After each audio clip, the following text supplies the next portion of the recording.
brought to you by the EveryDollar app. Start budgeting for free today.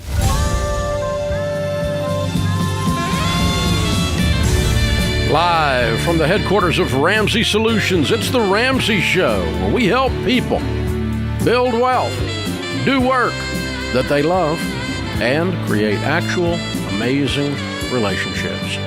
Open phones this hour at 888-825-5225. Number one best-selling author, Ramsey personality, and host of the Rachel Cruze Show. My daughter, Rachel Cruze, is my co-host today as we answer your questions about your life and your money. Before we go straight to the phones, I want to make sure you guys don't think we're living on another planet or something. Obviously, we know that there was an attempt on President Trump's life on Thursday night, and lost a hero firefighter protecting his daughter and wife in the process, shielding them from gunfire at that assassination attempt. And everyone knows the details. We certainly are not Fox or CNN or anybody else. We're not going into the details. It's not what we do here. But we are praying for this nation. We're people of the book, and the book tells us to pray for our leaders, even if we don't agree with them. And Trump is one of our leaders. He was a president. And Joe Biden is one of our leaders. He is the current sitting president. And not many things that President Biden does that I agree with, but it is my job to pray for him anyway. And certainly to not bring him harm. I can disagree with him and still honor the office and still honor the person, and certainly not engage in any kind of stupidity like some of the rhetoric that has gone on in the last 48 hours and really has gone on for the last several years. Some of you people are really too serious about what happens in the White House. If you'd concentrate half as much on what happens in your house, you've been in a whole lot better shape. Because that's really the common denominator of success. It hasn't got anything to do with those guys up there. Yes, they do some things that affect our lives, but I've had several of them try to ruin my life, and they hadn't pulled it off. And I've had several of them try to make my life better, and they hadn't pulled that off. And so I'm old, and I've seen presidents that were going to be the end of democracy, and they weren't. And I've seen presidents that were going to be the second coming of Jesus, and they were not even close. So, I mean, seriously, people, I think the problem is that the level of anger has to do with the expectations of what the office can provide. And so treat these people like people. They have families, they have children, they have friends. I've got friends that are congressmen, friends that are senators, and the stuff that they have to put up with, the stuff that is mailed to this office at me into Ramsey Solutions, because some of you are just out of control, and you should not spend your money on Financial Peace University. You should spend it on counseling because you need it. You know, it's that kind of stuff. It's going on out there, Rachel. Oh, yeah. I mean, for sure. And I think it's just a level of the anger comes from a level of fear, scared of where the country's going to go on either side of the spectrum. But I think that's the sobering idea, is going back to, okay, what's going on with my family in my home from the money perspective? When my paycheck hits my checking account, what am I going to do with it? Right. So there's a level of control that we can have in our lives. There are, you can go to the polls, right? You can go and vote in November, and that's a choice and a level of control you have. And then it's up to fate at that point of what occurs. But I think you're right. But I mean, we Ramseys and people that work at Ramsey are all very passionate people. We have loud, arguing, fun discussions about things, but we don't wish death on people. Oh gosh, no, no. I mean, I'll argue. It's really with sad. Yeah. The president of Visa. I mean, no, it's just the president of Visa. It's just a credit card. It's okay. Right. Don't go in credit card debt. It's stupid. And if you're a payday lender, you shouldn't be doing that. Well, it just takes humanity out of a system. But I'm not gonna suggest that the guy be taken out. Oh, that's just nuts. No. So it's really sad. It was a sad. Here's the thing: if you will concentrate on fighting ideas, that is a valid quest to argue about ideas. When you have to vilify or destroy a person because you disagree with their idea, you've already lost the argument, because you've lost the high ground. You've lost the ability to argue your idea because you can't stay on top of your idea loses ground, so you have to attack the person. Mm-hmm. And when you can't back up your philosophy, when you can't back up your belief, and have an argument about that, have a strenuous argument. I mean, we yell, scream. We don't, scream, but we argue in high voices around here sometimes because we're trying to figure out which play to call to win the Super Bowl. We're trying to figure out which product to put out there to help you folks next. And we struggle with that, and passionately. But if your idea is so weak that you have to attack the person because your idea won't hold its own water, that's when you've already lost. And so then you've only got a bunch of people that drop to the lowest common denominator are the only people that'll follow a person whose idea has lost, but they're passionate about it. Mm-hmm. It's just, you've got to be able to argue on the points of merit. And that's basic debate. That's basic common sense. It's basic wisdom. And it's sad. It's a sad comment about what's going on in our country and how someone cannot look at the ideas represented, the principles represented by different campaigns, and for that matter, the quality of the person that's going to implement those ideas. Can you stand with that or not? And that's, and if you think that, then go there. We've had arguments about that ever since there's been a president. Is the quality of the person good enough? And there's always been someone that said, the stuff that was written about Abraham Lincoln, unbelievable. The stuff that was written about JFK, unbelievable. And by the way, you ought to look at JFK's policies and ideas. You want to see some conservative economic thought, bordering on libertarian? Go read what JFK believed about economics and was putting in place. It's very interesting for a Democrat. So, but it's, these things, the pendulum swings, people argue and push through different things, and different people have different quality of reasons and reasoning, but this is out of hand. So our vote is for prayer for this nation. That's our vote. Our vote is for prayer for you and your house, that you get your act together, and in spite of who's in the White House, not because of who's in the White House, you prosper. Because if you're waiting on one of them to prosper your life, you have a long wait. Your life's going to suck. Because government is not designed to make your life awesome. Sorry. It's not. Your cell phone has more power than your president to make your life awesome. You can push buttons and stuff actually happens with it. When you push buttons in the voting booth, very seldom does anything actually happen.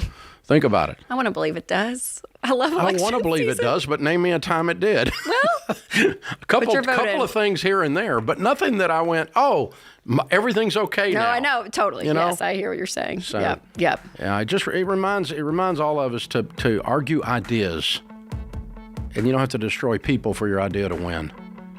Otherwise, your idea is not good. This is The Ramsey Show.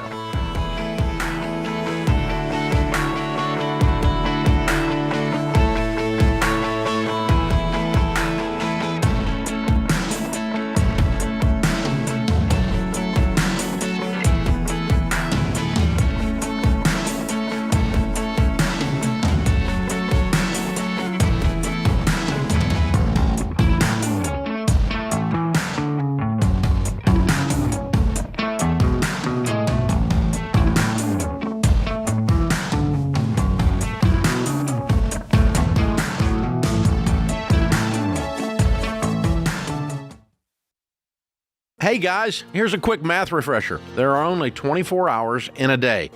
So you and your team need to streamline time-consuming tasks to focus on the activities that actually make money. Smart businesses are realizing that to reduce headaches as they scale, they need Netsuite by Oracle.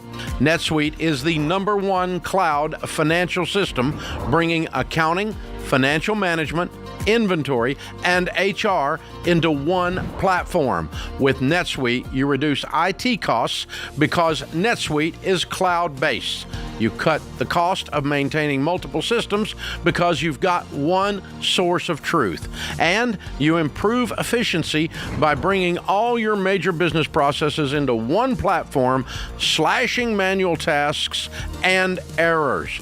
So join the 37,000 plus companies, including Ramsey Solutions, that have done the math and are boosting their efficiency with Netsuite. And right now, download Netsuite's popular KPI checklist designed to drive the right behaviors for your business absolutely free at netsuite.com/Ramsey. That's netsuite.com/Ramsey to get your free KPI checklist.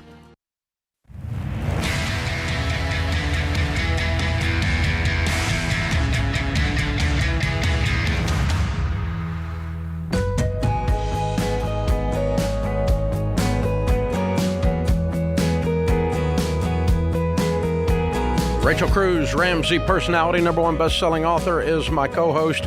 She and James said that I said the attempted assassination was on Thursday. If I did, I was, I don't know why I would say that, because obviously it was Saturday. So, I know, I was like, I don't know if that's the right date. Where were you? Well, the problem is, several years ago, I quit working on Fridays. So Thursday is my new Friday. So you're just behind. And it throws everything off. You're always behind a day. I'm always screwed up. So anyway, I actually know when it happened. I just misstated it. Hey, do 15 or 20,000 hours of talk radio and see how many things you say wrong. Mm-hmm. So I'll make sure you get there. The Ramsey Summer Black Friday sale is here today through Wednesday. I got that right. July 17th, you get prices as low as $5. You're kidding me. On our best-selling books, I got more than that in them. And tools to help you crush debt, find the work you love. Did y'all know here paper went up? And teach your kids about money or simply live a more joyful life. This is like Baby Steps Millionaires for $5. Building a non-anxious life with Dr. John Deloney, $5. The Get Clear assessment for Ken Coleman. Wow, $5. Questions for Humans, Couples Edition. Now that's important. $5. All of these are bestsellers for... we must have, oh my gosh. Get our best deals of this. This is a deal. Summer Black Friday sale at RamseySolutions.com/sale. Apparently, I need to work on Fridays to approve these things before I start reading them. But hurry, the sale ends Wednesday, July 17th at 11:59 p.m. Unless Dave changes it early. Unless I change it before then. I'm a little bit aghast at these wonderful prices. But oh my gosh. We've announced them, so we will stand We're like Costco. by them. Costco hasn't upped their hot dog prices, and something else. The Arizona tea guy, they don't up their prices because of inflation. So that's what you're doing. You're giving. Yeah. See? That's true. Right. But the problem is, in neither case are they losing money. So, anyway. All right. So, Gabriel is in Pontiac, Michigan. Hey, Gabriel, what's up? Hey, Dave. Thank you so much for taking my call. Sure, man. How can we help? So I'm calling in because I have a issue where my mortgage is actually a lot more than what I bargained for. The loan to value is super high. I bought the home for $275 back in October of last year, and currently that's how much I have to sell it at. I actually have to sell it at $250 due to the fact that the $275 included the closing costs, all the concessions, and all that good stuff. So right now, I tried to have it rented out because I'm currently not living there. I lost my job a couple of months back, and I had to move up here to Michigan. Where is the house? And it's in Tampa, Florida. Okay. If you lost your job in Tampa, Florida, why didn't you just go get a job in Tampa, Florida, dude? Well, the fact that I have to pay like $2.2K for the house and my other expenses, I needed a job that was able to pay somewhat what I could afford to pay. And it's a very blue-collar, dense area. I needed something that was more related to what I was going for, career-wise. What are you going for? I want to work directly with the mortgage industry. One of the biggest pain points is the fact that since I got messed over on my loan, I want to be able to learn as much as I can and hopefully work toward making money within the mortgage industry in the future. Oh, there's plenty of mortgages industry in Tampa, Florida. Well, maybe Florida more than right Pontiac, now, Michigan. Based on the Michigan itself has the two biggest mortgage lenders in the country, United Wholesale and Rocket Mortgage. Based on an Are you article I working read, for either one of them? Yes, I'm currently working for United. Okay. What are you doing? I'm an underwriter. You're a mortgage underwriter. Correct. What were you making before? I was making about the same. I was working as an accounts executive for an insurance company. What do you make? And $55K. And you had a $2,200 house payment on $55K. Right. So there was the problem. It really wasn't even the job loss. It was just the stupid purchase. And you paid more for the house than it was worth? Yeah, basically, I think once everything was said and done, I didn't really realize that if I'm offering $255, that I'd actually be buying it. That plus the closing costs, which I paid like $16,000 for at the time. Why? That was a stupid mistake on my end. Why? Did you pay a bunch of points or something? What's that? Closing costs on $275 are not $16. You know that as an originator. What'd you do? Well, Prepay a bunch of points or something? I couldn't tell you what the closing disclosure said. I'm pretty sure that included I think $6,000 down and then $10,000 toward the actual closing. Okay, that still doesn't get you to. Okay, all right. So how can we help you? So since I can't rent it out due to the fact that I bought a 6.1 interest rate, and people in my area are renting out under much lower interest at $1,800, I can't really break even. I'm trying to sell. I'm currently belly up with this loan. If I do sell it anything like what I bought it for, on paper it shows $250. That's not including what I actually put down for the home or anything else. So I'd actually be cutting like a $15,000 loss on the home. So I just don't know. But you can get rid of it and get it off your back, right? How can I do that? Well, I mean, you're talking about your down payment. Your down payment's just gone. It evaporated. Right. Okay. So if you sell the house for $255, you owe $275 on it? The loan was $250. Okay, so you owe, and you got it on the market for $255. So now with the real estate commissions and all, you're going to be in the hole $5,000 or $10,000. Can you scratch together the $5,000 or $10,000? I think so, but I prefer if there were any other alternatives. There's not. You have to pay the difference and get out of this. So let me recap for you, because I think you've made a couple of assumptions that are wrong in your whole decision-making paradigm, all right? In October, you paid retail for a house way more expensive than you should have bought, making $55,000. Stupid. I've done stupid too, so I can say what stupid looks like. I know what it looks like. I've done dumber things than this. But you signed up, you put your name down for a payment that was asinine, making $55,000. Would you agree with that statement? Yes. And then when you lost your job, it exposed the stupidity. So the screwing of the mortgage company is not what got you in this mess. What got you in this mess is you paid retail for a house. Now you're going to turn around just a handful of months later and sell a house for retail, which pretty much guarantees retail to retail 5 months later you're going to lose money. And that's just the story. That's the story. It's not some big mortgage debacle. It's you signed up for a thing you couldn't afford, and you are selling it very, very quickly, and it has not had time to appreciate it all, so you're going to lose money. Write the check. And when I do something stupid, Gabriel, and I have done a lot of stupid. I've done a lot. This thing right here is not dumb compared to some of the stuff I've done. I got you beat, man. I got a PhD in DUMB, all right? So I'm not picking on you, but I want you to own this. That's important if you own your part in this, because you're acting like you're some kind of a victim. You're not a victim. You signed up for this. Now, when you write the check to lose money on this transaction that you, as an adult man, signed up for, put on the 4 column of the check stupid tax. That's what I do. When I do something stupid and I have to give money away because of it, I put stupid tax on there, and I try not to pay the same stupid tax every twice. And that'll get you set up to go win, my friend. But there's not a city.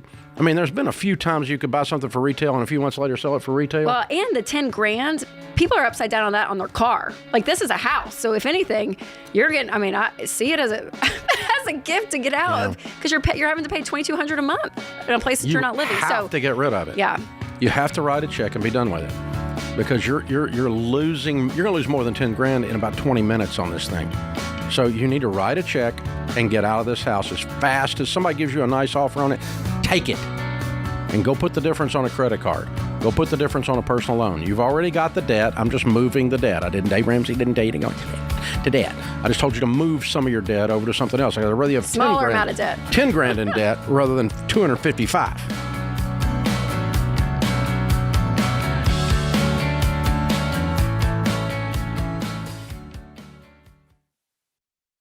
Hey guys, it's Rachel Cruze here to tell you about a faith-based alternative to health insurance that can make healthcare more affordable. Christian Healthcare Ministries. CHM allows members to share each other's healthcare costs, and it's as easy as 1, 2, 3. Step 1, choose the healthcare provider you want. Step 2, submit your eligible bills.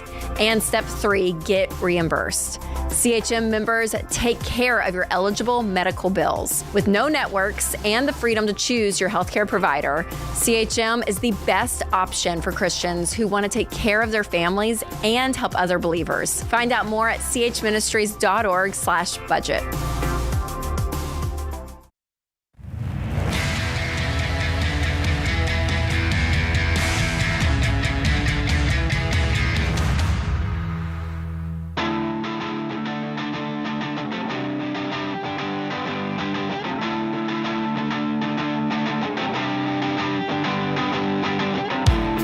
Thanks for listening, America. We're so glad you're here. I'm Dave Ramsey, your host. Rachel Cruze, Ramsey Personality, is my co-host at 888-825-5225.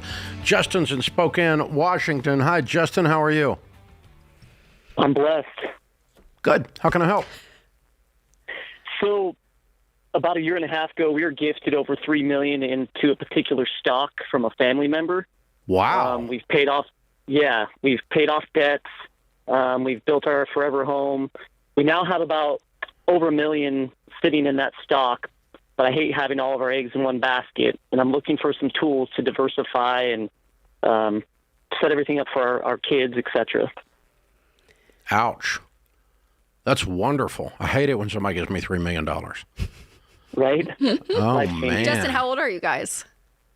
45. Okay. So you're the guy with the rich uncle. I always wondered where you were. Oh, my gosh. Well, y'all have done so well already, number one. Yeah, you've been very that's smart. That's very wise. You've been very smart. So the person's still alive, right? Correct. Okay. So you've already discovered from your tax people that your basis to calculate your capital gain when you sell this is whatever they paid for it. Correct. Okay. So, in other words, if you have $1 million in stock left and they paid $500,000 or $400,000 for it, you're going to pay taxes on the $600,000 gain. Correct. Okay. All right. As long as you know that, then we're a step ahead. You've done a really good job on this. Way to go. And which company is it in? Apple. Oh, wow. It's great stock. Yeah. Okay. Yeah. Yeah. No wonder. I mean, that stock's done extremely well. Well, that's cool, man. And you're very smart to not leave it all in one place, even if it is Apple, and I'm a fan. I don't own any Apple, but I'm a fan of the company, Correct. of the business and everything. They've done a wonderful job. I mean, I own some mutual funds that own Apple, lots of them. So you're going to diversify it so that you don't, if Apple puts out a bad screen or something that stock tanks, you don't get caught, right? Correct. Very smart, very smart. Okay, so your plan is to sell it and do something else with the money after you pay your taxes, correct? Correct. So what do you plan to do? I'd like to find some passive income opportunities as well as setting aside for retirement and, money for the kids if they decide to go to college or trade school or, in the future. Mm-hmm. Okay, well, I mean, you easily drop $50,000 a kid into a 529. How old are the kiddos? 5 and 7. Yeah. $50,000 in each of those, you'll be done for college. That's it. That's 100 of it if you want to do that. Okay. If you want to save money for something else for the kids, just save it in your name and you can do something for them later. Okay. If you want to help them with a house or something later in addition to college, that's very cool. And then passive income. What do you mean by passive income? I mean, my wife works full-time, I'm part-time, and I also take care of the kids. So I'm just looking for ways to just bring in money, use our money to make money, essentially. Okay. All right. Using your money to make money may or may not be passive income. The people on TikTok call real estate passive income. Real estate's not passive. Okay. No, it definitely is not. I own a bunch of real estate, and if you go buy some real estate, expect it to be active, not passive. So it's good. It's a good investment, but it's not something like you just sit and money shows up in your account. Mutual funds are pretty passive. I don't do much with those except just watch the number come into my email inbox, right? Perfect. So, I mean, you can do some of that, and if you want to buy a piece of real estate. Now, there are types of real estate that are more active, require more hassle and drama than other types. Okay. So there are very low maintenance versions of real estate. For instance, you could buy a little warehouse on what's called a triple net lease. Triple net means they pay the lights and water, the tenant, they pay the insurance, and they pay the taxes, and they pay you rent. Oh, okay. And they do the maintenance. So that's close to passive. It's about as close to passive as you can get in real estate. So a little warehouse deal with a triple net lease is a low drama type of real estate to own. The highest drama real estate to own is very high yielding, but it's a lot of drama, and that's lower income residential. Okay. You make a lot of money on it for the money you put in, but it's a major pain in the butt. Yeah. So, and it's sometimes even dangerous. But and I've owned both of the two things we're talking about. I don't own either one of those two right now. I would buy one of those warehouses if I found one. But anyway, that's the kind of stuff you're looking for. And then just take your time. You've got time on your side.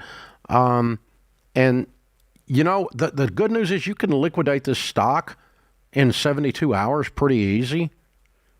So until you decide what you're going to do with it, I'd let it sit there. Correct. Yeah, and that's what we've been doing for the last year and a half. I'm just kind of getting to a point where I'm like, okay, we have all this here. I'm a little worried about what we can do with it in a smart way, to sustain things, but also how to do something. Rachel's husband, Winston, handles all of our real estate, and he does some real estate for he and Rachel as well. So we're real estate people. We like real estate, but not everybody does. And I buy mutual funds. That's the only two things I do. Okay. And you can do whatever you want to do, but those are two things that are long-term, conservative, not fancy. Yeah, and even Justin going and getting, paid for a couple of rentals and, having that's kind of a medium way of going about it. Nice neighborhood. I mean, if you know what you're doing in real estate, I don't know if you are, flipping is great, but you have to have a team. You have to know what you're doing. I mean, it's a learning curve if you don't know already, but there's, I have friends in that, so they're familiar with it, and that's something that's on my radar, but, once again, not having 100% knowledge on it, it makes it a little more tough to just jump in. And I know there's a lot that goes into that. Yeah, and you could start with something small. I mean, even some stuff, Winston's done. I mean, he got a house for 80,000, I think, down in somewhere Tennessee and put some money in and flipped it. And it was great, but it was the first time of okay, it's not it's testing out the water to see, okay, do we enjoy this? Is this fun? What did we learn? But start small is what I would say. But quickly that returned. I mean, it has shocked me over. That one did real well. Well, and others. I'm like, it's a fun thing. But again, you have to love it, and that's his job, and that's what he enjoys, and all of that. But there's a sharp learning curve with it. But if you can get it and have the right people on your team, don't get fancy. Make sure you set the tax money aside because you're going to have a tax bill. And if you do all that, you've already done so many smart things. I trust you to do more smart things.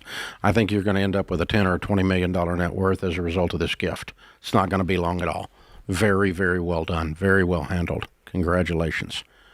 Wouldn't it be cool to have an uncle or whoever, he didn't say who it was, family member, just hand you $3 million. And I get what he's saying, where he's like, oh my gosh, we have everything paid for. What do I do now? And I work part-time, I'm with the kids, my wife works full-time, but but we have $1 million. Like, how can we be living off that? I mean, like, there is a feeling of like invested in mutual funds. If you just drop the whole thing, ding, in a mutual fund, and then what? And you live off the. It'd make $100,000 a year. Yeah, and you just live off that return. Yeah, pretty easy. Yeah, pretty easy. So. Give or take. I mean, it might make 80 some years, it might make 140 some years. Yeah, it's somewhere in there. And that's a little bit of a different call when we talk about net worth millionaires. Usually, it's tied up in your primary residence or in your 401k that you can't touch. But when you have something that is so liquid, I could hear him be like, "Gosh, I feel like we could have more freedom in our lives or be making money off this money, right?" So I hear you, Gabriel. You know what? That's what passive meant. When he said passive then. Yes. It wasn't the tic-tac people. No. I think it was just like, gosh, we have $1 million. Yeah. I ought to be able to put that somewhere, and it ought to send me a check. Exactly. That's you true. would say in that case, a mutual fund is what you would do. That's exactly what I do. Yeah. It's what I've done. But but in addition to that, I bought income-producing real estate. In addition to that, and real estate will typically, folks, yield you more money than mutual funds will if you purchase it properly. If it's income producing real estate, but it has a lot more hassle to it. Do not be confused that renters pay your payments. No, they don't. You pay cash for your real estate, because sometimes renters are renters because they don't pay. This is The Ramsey Show.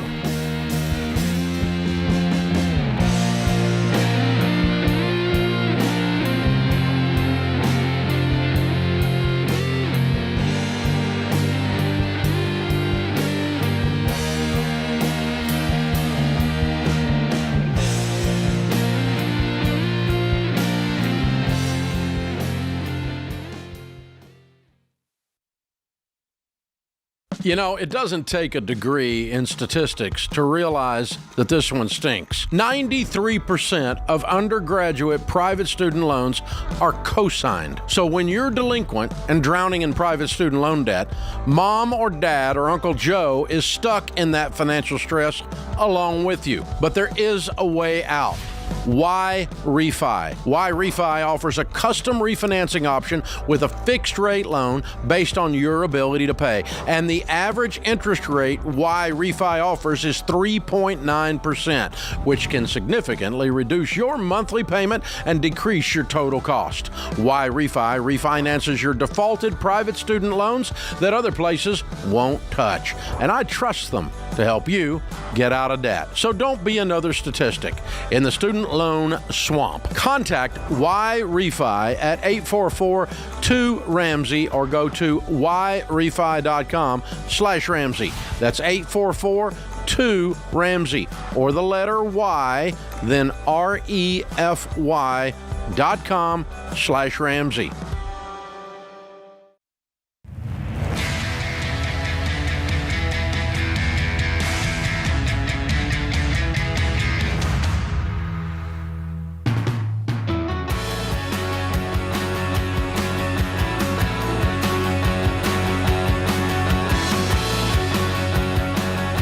Rachel Cruze, Ramsey Personality, is my co-host.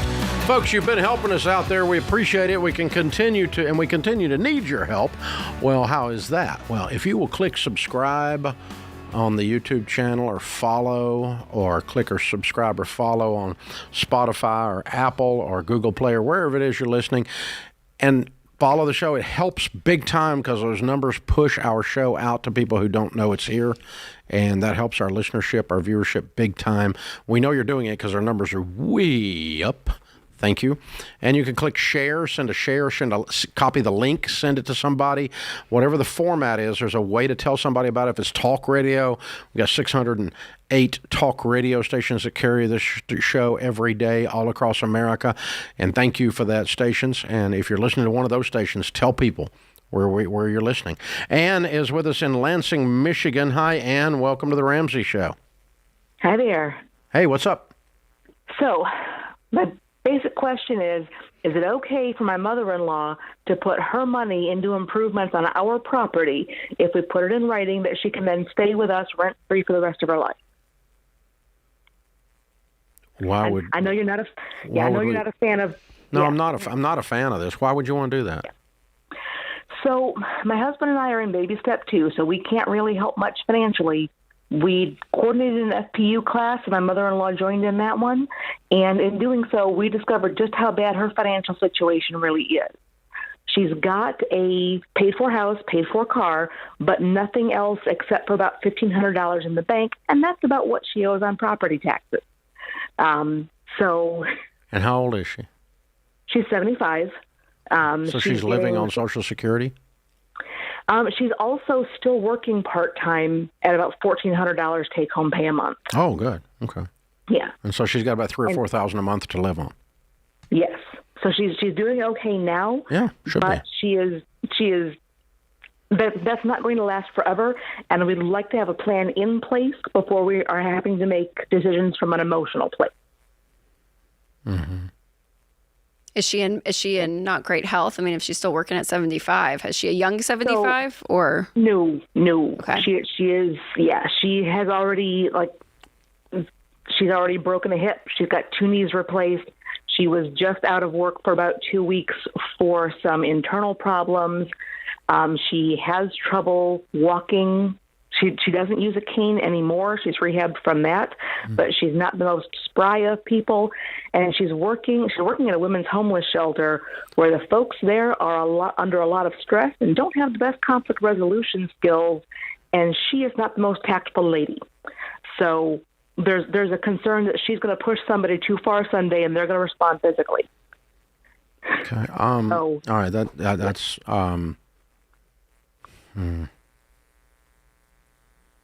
Okay, and your home is how large? So we've got 3 bedrooms and a dining room that we would then convert into her bedroom if she came to live with us. She doesn't really want to do that, but we know that that's what's coming because she's either staying with us or she's being thrown to the mercy of a Medicaid nursing home, and nobody wants that. Mm-hmm. So there's no other kids? She has an estranged daughter who hasn't spoken to her in about the last 10 years. Okay. No other kids other than that? Nope, just my husband. Okay. All right. How much is her house worth? She paid $75,000 for it about 2 years ago. It's a really small 2-bedroom in not such a nice neighborhood. Could you sell it for about that? It's paid off, right? You said? Right. Yeah. So you paid think it off, would be about probably, 75 still? Right. I'm hoping it would be maybe more, but Sure. 75 is kind of what we're thinking at least. Now our property is actually 2 lots back to front. On the back lot, there's already a 2-story barn that has heat and electricity and really good insulation. We could convert that to a living space by just running water out there and then finishing the inside better. Mm-hmm. She loves that idea, but we don't have anywhere near the cash to make that happen. She would have to sell her house, use a portion of the proceeds to do that, and then stay there, being on our property, but still having a locked door and her own kitchen. Yeah. And when she passes, you'd have a barn dominium out back. Right. So there's a cold leaf. Stop a second. Does codes allow that? Yes. A second living unit in on that piece of property in that neighborhood. Yes, because it's technically 2 lots. Okay. Right. Yeah. Because you got to have a building permit, and because you got to be able to sell this again someday. Right. Okay. All right. Yeah, but you need to spend $500 with an attorney and have this drawn up airtight. Okay. That you're promising to let her live there in that property, rent-free. With you, what are you furnishing? Utilities, what are you furnishing? Food, everything. What are you furnishing? Yep. Every detail, what you're furnishing, what you're not furnishing. I'm not buying the food. I'm not buying the electricity. Whatever it is you're not, or I don't care which one you buy, but you just write it down. Everything that is included and is not included, and that upon her death, that there is nothing owed by you to the estate. Okay. Yeah, have an attorney draft that. There's the other kids gone off the picture. And make sure she has a will that states the exact same parallel thing as this agreement. Yeah. Yeah, I believe I would do this. Okay. Yeah, you've thought it through real clear. I don't like the concept in general for the rest of you out there. Generally, this ends up screwed up. And the other thing I'm fishing for, and I didn't find it in Ann's call, was that you do something stupid to your house and make it unsellable. because you build some white elephant that nobody in their right mind would ever buy, but it worked for you for 4 years. That's what people do. They get emotional about this stuff and justify it. But the way you've got this described, separate lot, separate building, it's already got water. You've thought that through. That's very well done. It's marketable. Codes is allowing it. You're not destroying the value of your current home. You're not destroying the marketability of it. You don't have another relative out there that's probably going to swoop in and give you a hard time. And if they do, you could have this airtight enough, given the estrangement, that you'd be just fine. But make sure you've got a solid will and a solid living arrangement, whatever the attorney in Michigan wants to call that. But yeah, I would do this. She's up for that whole idea, right? She loves the idea. And your husband? And she would not have to work anymore. Right. That's correct. She would not have to work. She could live entirely on her Social Security, keep supporting the charities she wants to, have a wonderful Now don't call me back and tell me you spent $115 and went in debt on the barn-dominium. Oh, no. Like I said, we are rocking baby step 2. I know. You're going to rock his 75 and not a dime more on the barn-dominium. Right. Absolutely. All right. Making sure we get our boundaries here. And what I gave permission to do and not to do. For your own sake, I don't care. I'm kidding with you. But, that's be very, very clear on what you're doing there. Yeah, that's an unusual situation. And, and it's an elderly parent, and that's always a hard, and that's a hard place to be when you're, it's that sandwich generation, right? It's, and, adult kids, if they have them, come back and live with them because times are hard now and you can't buy a house. And then the parents are failing health-wise and you're having, it's that sandwich generation. So it's weird. Hard. I just spent an hour and a half this morning recording for Pat's Place. Pat had Summit, died of early onset dementia. Basketball coach at University of Tennessee. We knew her, and our foundation's one of the people that come alongside that, and they're doing a whole website on how to prepare. And I spent an hour on camera this morning just helping them build that website out and giving them content pieces just exactly like this, what to do, what not to do. And I was just addressing the same kind of stuff this morning. It's weird. Yeah. Yeah, very cool.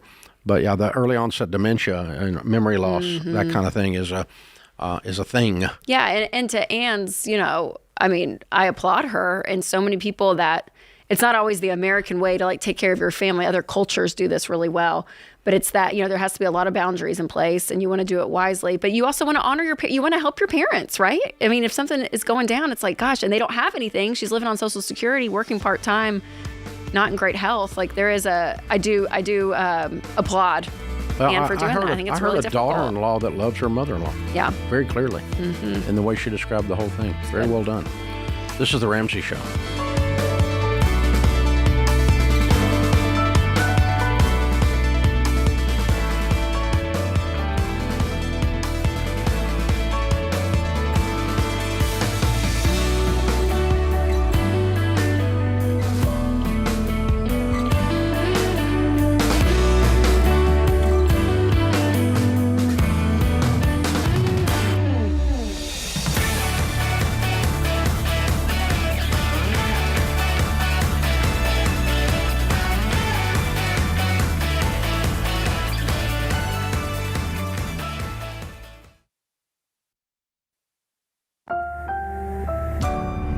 Brought to you by the EveryDollar app. Start budgeting for free today.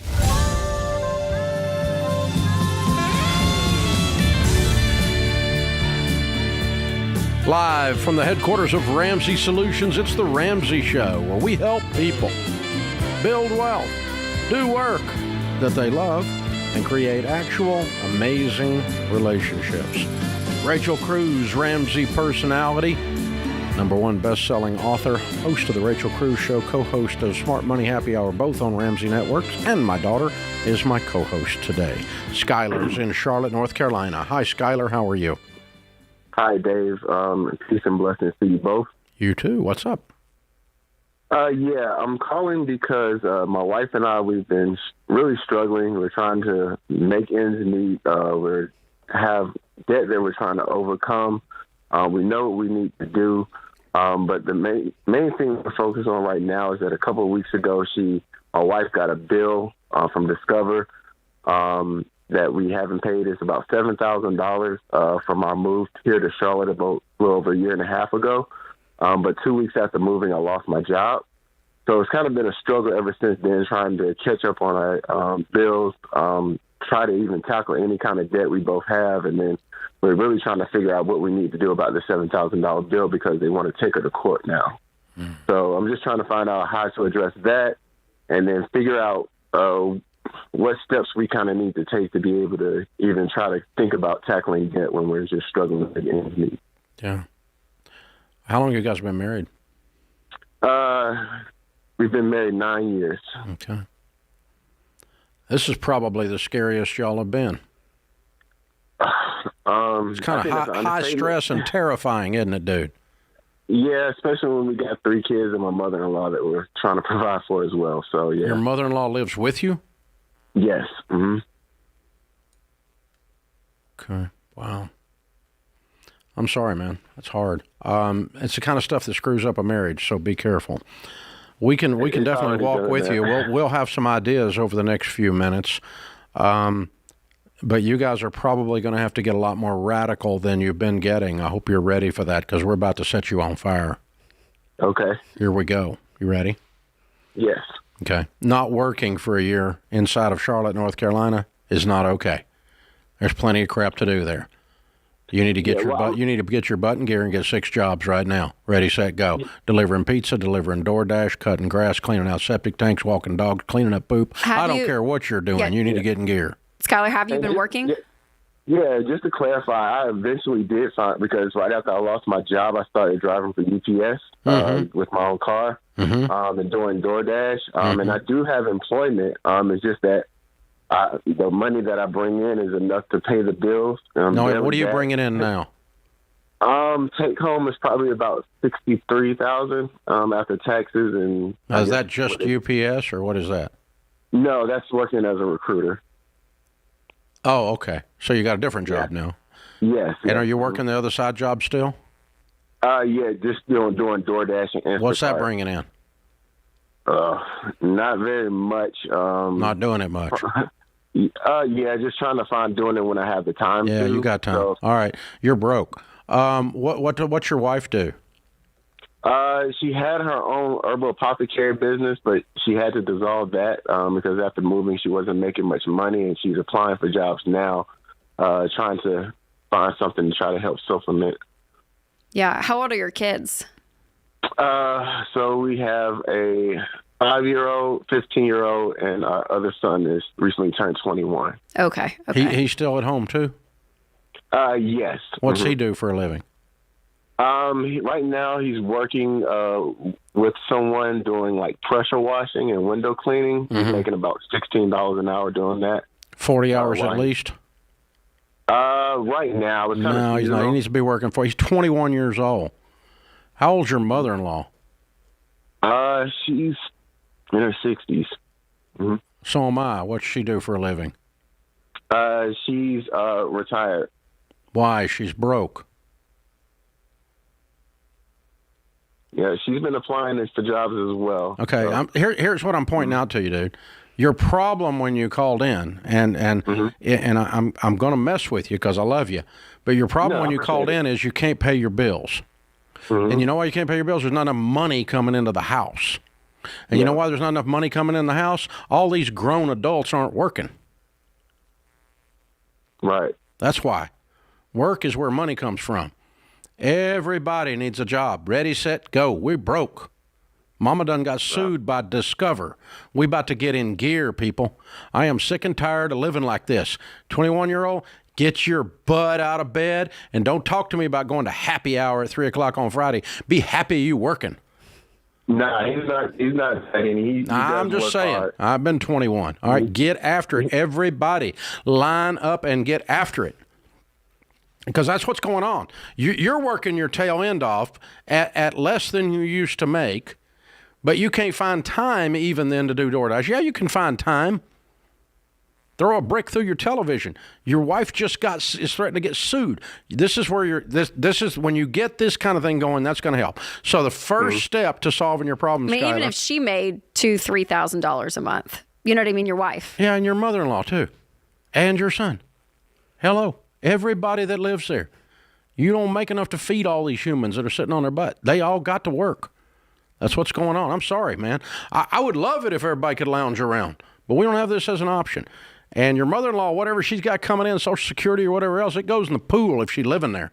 It goes right there on the kitchen table with everybody else throws their money in the middle of the table. We're going to pay our bills because I'm feeding you and housing you, so we're going to use your money to pay our bills. That's how this works. Everybody bones up here. Now, once you're doing that, anything we can do to get your income up, then let's stop and get organized. So Discover hadn't been paid in a year, right? Who else hadn't been paid? That was the main one because we used that card. That's the card that we used to move. Okay, how much debt do you have total, not counting the house? We rent, so me and my wife combined, we have about $70,000, but that doesn't include her student loans. Okay, what's the $70,000? Personal loans, credit cards, included my student loans, about $17,000 in student loans in that as well. Car? Yes, one. How much? It's about $8,000. Good. Okay. I'm glad you didn't tell me $50,000. Okay. No. Good. Well, that way you get to keep the car.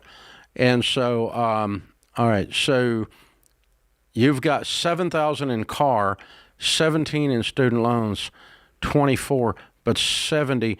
So there's another 40 in credit cards and personal loans. Yes. Plus your wife's student loans is how much?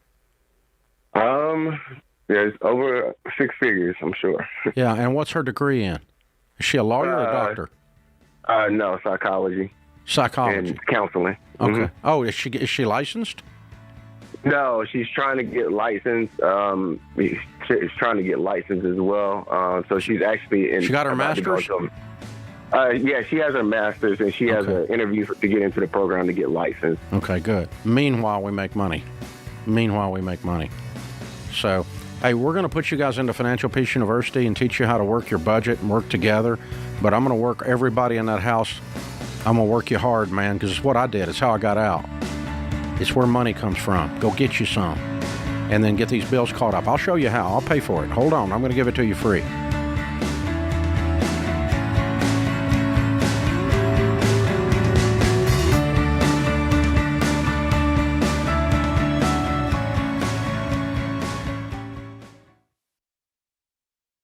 Your home is probably the biggest purchase you'll ever make. And with the real estate market like it is now, you'll need a mortgage company you can trust. That's Churchill Mortgage. You guys, buying a home is not a button push. It's a process.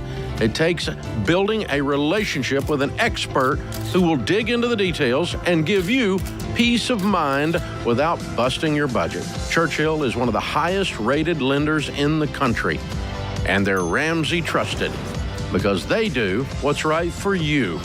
Go to churchillmortgage.com to get started.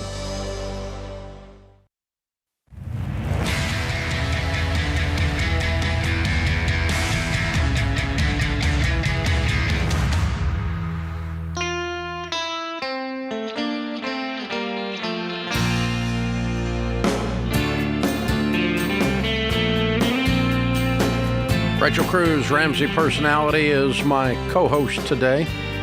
Among the Ramsey personalities, Ken Coleman and Rachel Cruze are by far the most way into politics. Behind the scenes, we hear some great discussions with these two. Ken came busting in just a moment ago. For those of you affiliates carrying us live, Trump has just announced J.D. Vance to be his running mate. For anybody that cares. And there you go. And so I love JD, by the way. I may or may not have predicted that. You might have actually predicted that about a few hours ago. You and Ken were having a lengthy discussion while the rest of us watched. And the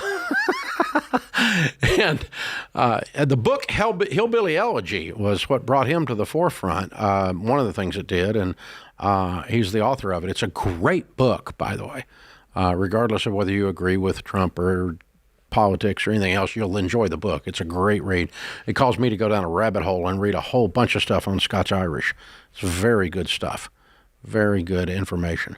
So challenge you to read that if you want to know a little bit more about JD, because it's pretty much Well, it's his story. It's It's a kind of like biography. The Educated, Glass Castle. If you're a book fan, it's kind of in that genre. Educated Glass Castle. No, it's not. It's not any more educated than Glass Castle was. Both of them were. About your story. It's about people's stories and how they grew both up. of those are and people that it's- overcame. Yeah, and you grow up in these wild environments, and you're just like, oh my gosh, and like then, it's and then it's go pretty, be and then go be somebody. yeah, and they did, yeah. But I mean, like the stories and stuff that I mean, there's people that I just grew up, boring compared to some of these. I was going to say, there's probably promise for you based on those two stories. Right? All right.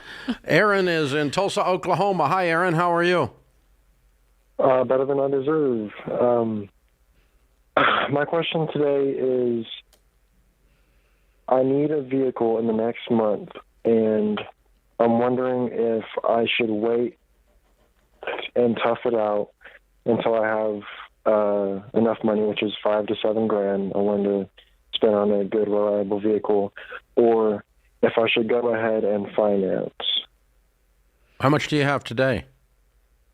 I have $800. And you have no car at all? So this vehicle is for my significant other. You're going to buy a car for somebody you're not married to?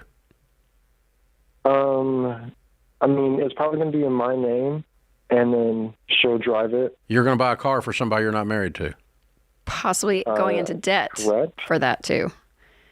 Yeah, you want to know how to screw up a relationship? Go into debt and buy a girl a car.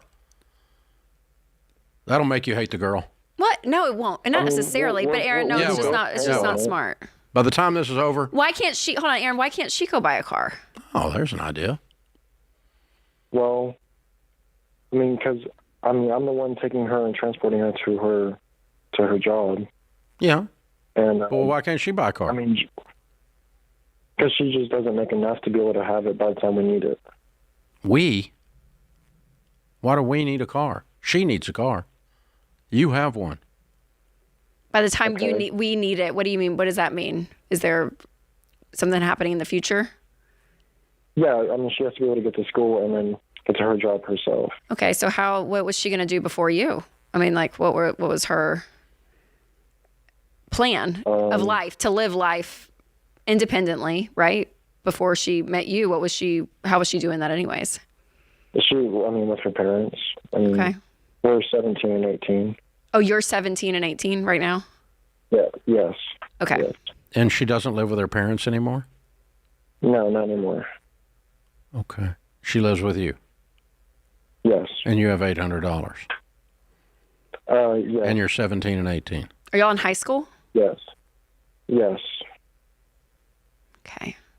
Oh, Aaron, I don't know. I just felt this mom heart. You're a kid. This isn't your responsibility. This isn't right. This isn't right. You're a kid. You should not be taking care of another teenager, regardless of relationship. So, yeah. Who's 17? Me. Okay. So you're not a legal adult yet in the great state of Oklahoma until you're 18. You can't sign a contract under contract law of the state of Oklahoma. Are you living with your parents, Aaron? Yes. What do they say about this? I mean, they want her to pay for her vehicle, and I understand that, and it just wouldn't be possible. Yes, it right is. now. It's as possible as you paying for it. Both sound pretty impossible, but her buying it is as singularly as possible as you. Are you in high school and she's graduated? No, we're both juniors. You're and both. We're going into senior year. You both are going into your senior year. You just finished your junior year of high school. Yes. Okay. Why did she leave her parents' house? Just a lot of bad situations. A lot of it. Well, that was pretty vague. Was there safety issues involved? Yeah. Okay. Yeah. Okay. Okay. So the answer to your question is very complex. It's not as simple as you see it. You called and asked us, so we're going to love you well and tell you the truth because we care about her, we care about you, we want you to win long term. Okay? The situation that has set itself up at a very, very young age has very bad statistical probabilities. And what I mean by that is the chance of you two ending up married and successful 40 years from now is close to zero. Okay? And there's all kinds of data to back that up. It's not just some kind of old guy trying to pop your little love balloon here. Okay? But the deal is, it's sweet that you all gave this girl a place to live because she's got a toxic home environment. Now, you need to keep her life separate from yours. You are not a legal adult, and you do not need to be buying a girlfriend a car. By the way, I would tell you that if you're 27, except for the legal adult part, I would tell you not to buy your girlfriend a car because it's a good way for her to end up hating you or you hating her while you pay payments on the car. It really does happen every day. We talk to people all the time on this. So if she wants to get a car, I would suggest she work 24/7 and your mom and dad coach her and feed her and give her a place to live so that she can put all of her money in a pile and get a car, a little $3,000 or $4,000 car that she pays cash for while working her tail end off this summer. Then you drive your car and go to school and graduate from high school, sir. And she drives her car and goes to high school and graduates, sir. And then let's talk about combining our finances after we're married someday, if that ever occurs. That gives you the best statistical probability of winning. Okay? Okay. So there's an in-depth body of research done about 10 years ago that says if you follow the proper life order, that your probability of not ending up at the poverty level is almost zero. 97% chance you will not be at the poverty level if you graduate from high school before you get married, and if you get married before you have a baby. So don't be making babies and don't be getting married until you graduate from high school, and do it in the right order. If you do those three things, you have a 97% chance of not being at the poverty level in America today. Isn't that bizarre? Something that simple. And that's what this conversation is scaring Rachel and me for y'all. Because you're going to get this out of order, dude, if you're not real careful. Well, and you're taking on responsibility, Aaron. That's not your responsibility. You're carrying something as a 17-year-old kid that you don't need to carry. You're a young man, and this is not your job. The adults in her life failed her. Your mom and dad are being generous and giving her a place to stay. It is not your job to finance her life at 17, okay? I want to relieve you of that. Mm-hmm. That's not an act of love on your part. It's an act of desperation and misplaced honor. Please let mom and dad, let her handle this. If your mom and dad want to give her $1,000, just give it to her and help her get a car. That's okay. I don't mind doing that. I don't mind helping the young lady. But let's keep this stuff in the right order. And because the way you presented all this stuff to us was like you were two people in your 20s or something. And we had to dig into the conversation underneath your bad language that said you were acting like you're something you're not. So quit that. This is The Ramsey Show.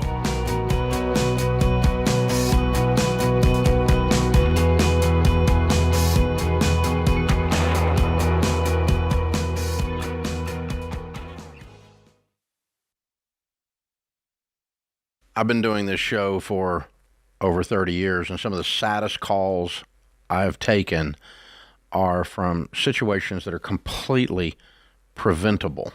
Yeah, and what's so hard is I feel like one of those, especially the ones that I'm like, oh, it's terrible, are people that call in and their spouse has passed away suddenly and they don't have life insurance. We actually took a question of a lady, and she had 3 kids, pregnant, and husband didn't have life insurance. And I'm like, I can't even imagine. Or even if it was opposite, right? If a mom passed away, there's a dad with kids and trying to figure out, how am I going to afford childcare? How do I outsource some stuff that maybe she was doing?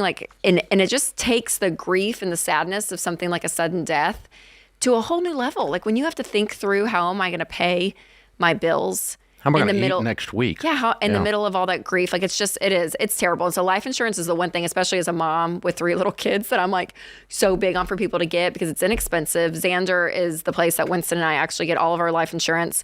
And we keep re-upping it because I'm like, I just want it there. Like there's something about that safety of knowing that you have money if something suddenly happens. And it doesn't cost much because Xander shops among a gazillion different companies. It doesn't cost much. You just have to admit that someday you're not going to be here. You got to say it out loud, and you got to say, I'm going to say I love you to my family by taking care of them and taking the time to put this stuff in place. It costs us stinking pizza. There really is. So that is one thing to do, to say I love you to your family. So we've used Xander for all of our family's needs for insurance for many years, including, of course, term life insurance. To get a free quote, go to 800-356-4282. That's 800-356-4282, or go to Xander.com.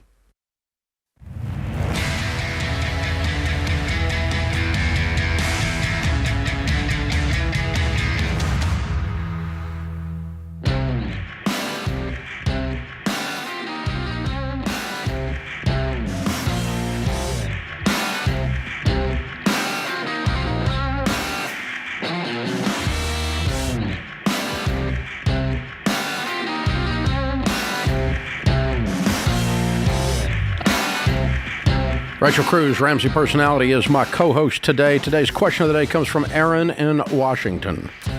Aaron says, I'm 32 years old and my fiance is 29, and together we are worth $1.4 million. We have no debt, but I'm having trouble justifying the cost of our wedding. With current quotes, we estimate the total cost to be around $50,000 to $65,000, and that is after cutting out a lot of things that you traditionally plan around a wedding, like a bachelor or bachelorette trip. I was raised in a frugal household, and I only recently started to embrace treating myself out from time to time.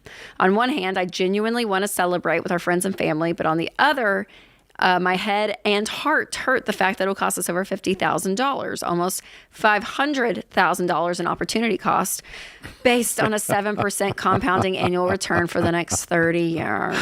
Somebody give Aaron a glass of champagne.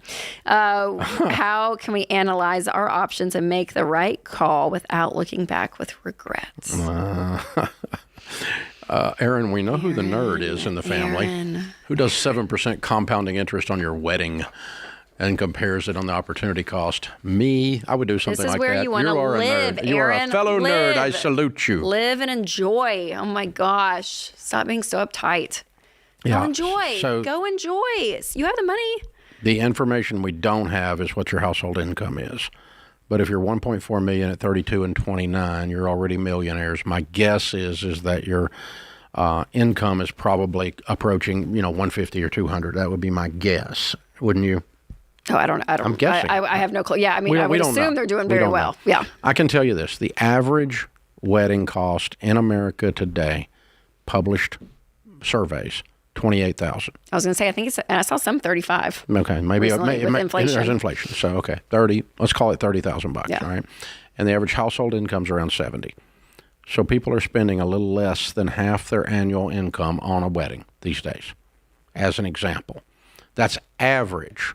And you can be above average, you could be below average, and you could decide what you wanted to call, whether you call that whole thing crazy or not. Okay, you can have that discussion. That's all fine.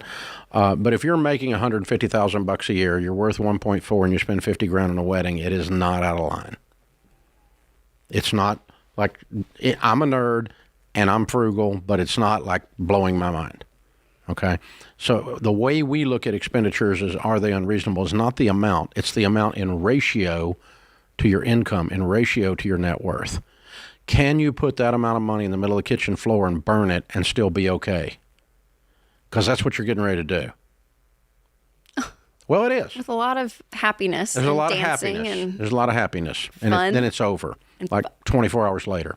Okay. And memories that you last forever. Yeah, and the photos will not come out of the storage closet for the next 25 years. So, and the videos won't even be in the right format to watch them anymore. I was going to say, if they're on DVD, you don't have the DVD player. Yeah, now. so who's got a DVD player? Who's got a VHS player? Everybody raise your hand, yeah.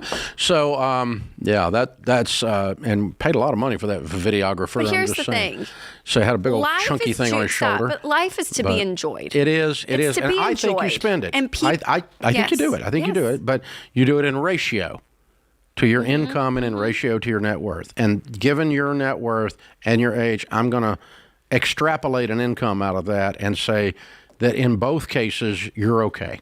Yes. If you called and said $150,000 or wrote in is what my mother-in-law to be wants to spend, and we make 150, I would say, no, I agree with you. That's too much, because it's a ratio. It's a ratio to what can you That's the way I ask myself about some of the things I spend Yeah. money on that is consumption. And Aaron obviously This says, is consumption. Yeah, he has recently just embraced Enjoying treating life. himself. Enjoying life. Yes, so enjoy it. It's good. It's good. I think you're okay, Aaron. And I think you're okay to stop it there too, and you're okay to say that's all I'm going to do. I'm not going to do more than that. And having a budget is smart, regardless of what money you have, because this is a black hole. A wedding can become there's the next. Well, So the you do problem is- want a amount that you're like, okay, this feels right, and we're going to budget around that. You know, so that's a good thing to go back to, because the wedding is one of those things where the players that are involved, if you're doing project management, the stakeholders are crazy. And they cannot be told no. No one can tell the mother no. No one can tell the daughter no. I think about like the florist I'm and just like saying. the I'm cake real. maker. It's like, so the thing that we did successfully, and Rachel obviously is the Enjoy Life Ramsey, and so we did successfully with Rachel, Denise, even Daniel. We participated some in that wedding. Was we set a number, and then we said, okay, based on that number, what are you going to spend on the dress? What are you going to spend on the reception? You have to budget from it, yeah. What are you going to spend on the reception? And break down exactly what you're going to have, what percentage of that number. So out of your $60,000, what's going to be the dress? Out of your $60,000, what's going to be the reception? What's going to be the photographer? What's going to be the venue? What are you going to pay the preacher? Well, it just gives you a and guideline. you manage. It's an event management budget, and you lay the budget out. Oh, and by the way, you and your bride-to-be lay that budget out without any of these other crazy people in the room. And then you guys are in charge of your life and your money, and that's what we're going to spend. So when you go to the caterer and the caterer goes, oh, for $10,000 more, we can. No, this is what we said we were going to do. And the florist says, oh, for $5,000 more. No, this is what we said we were going to do. Because every one of them are used to jacking everybody up. It's a jack-up industry.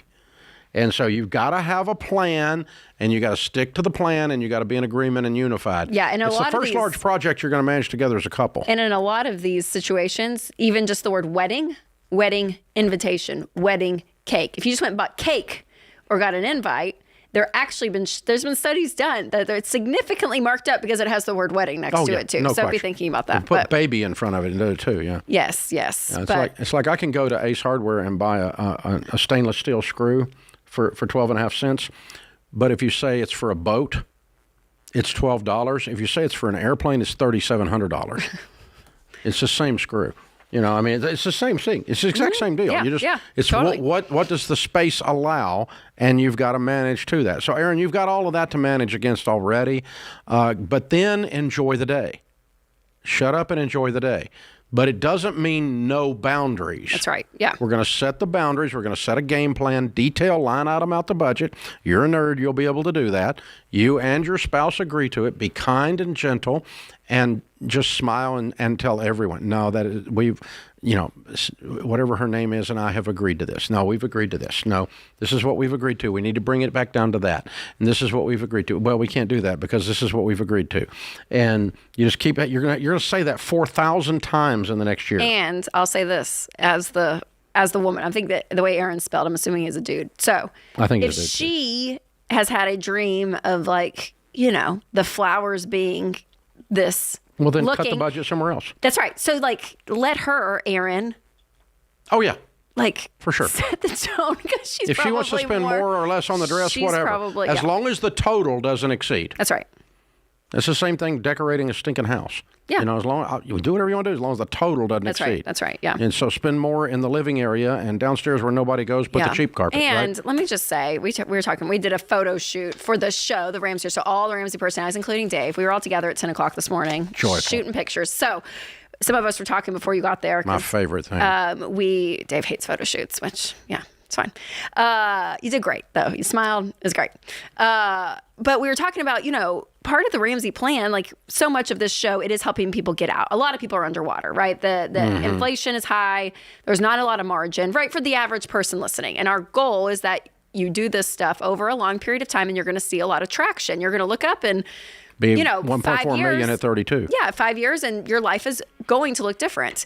So when you get to that point, enjoy it. Enjoy it. Spend, save, and give. It's 3 buckets. And for some reason, sometimes our Ramsey fellow listeners that got to the point of winning, they don't enjoy it. So live like no one else. it. So later you can go live to concerts and give like no one invite else. a friend. Go to a concert. Go on a trip. Like, just enjoy life. Not everything has to be on a compound annual return basis. That's true. That was great. This is The Ramsey Show.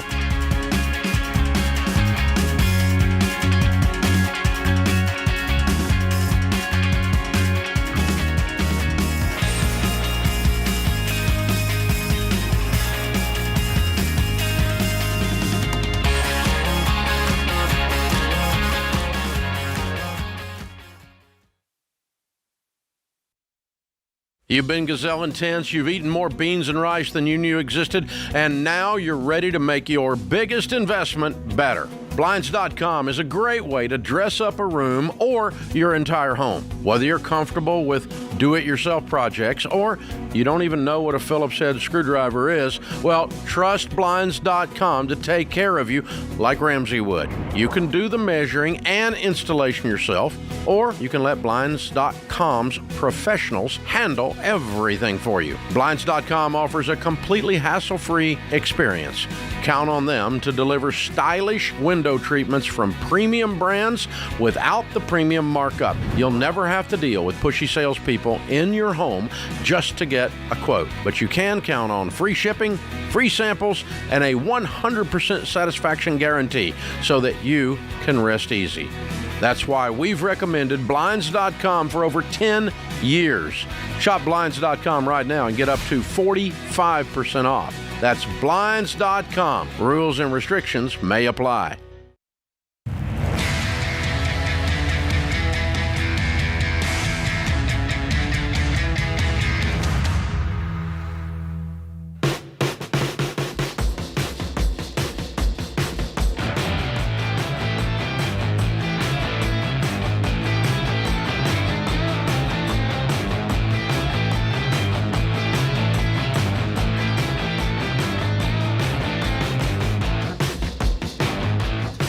Selling a house, buying a house in this weird real estate market is a little weird.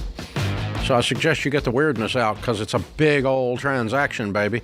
You get the weirdness out by having a pro in your corner, someone who knows what they're doing, that's high octane, high protein, does lots of transactions a year, 50, 200, 300 transactions a year, whatever.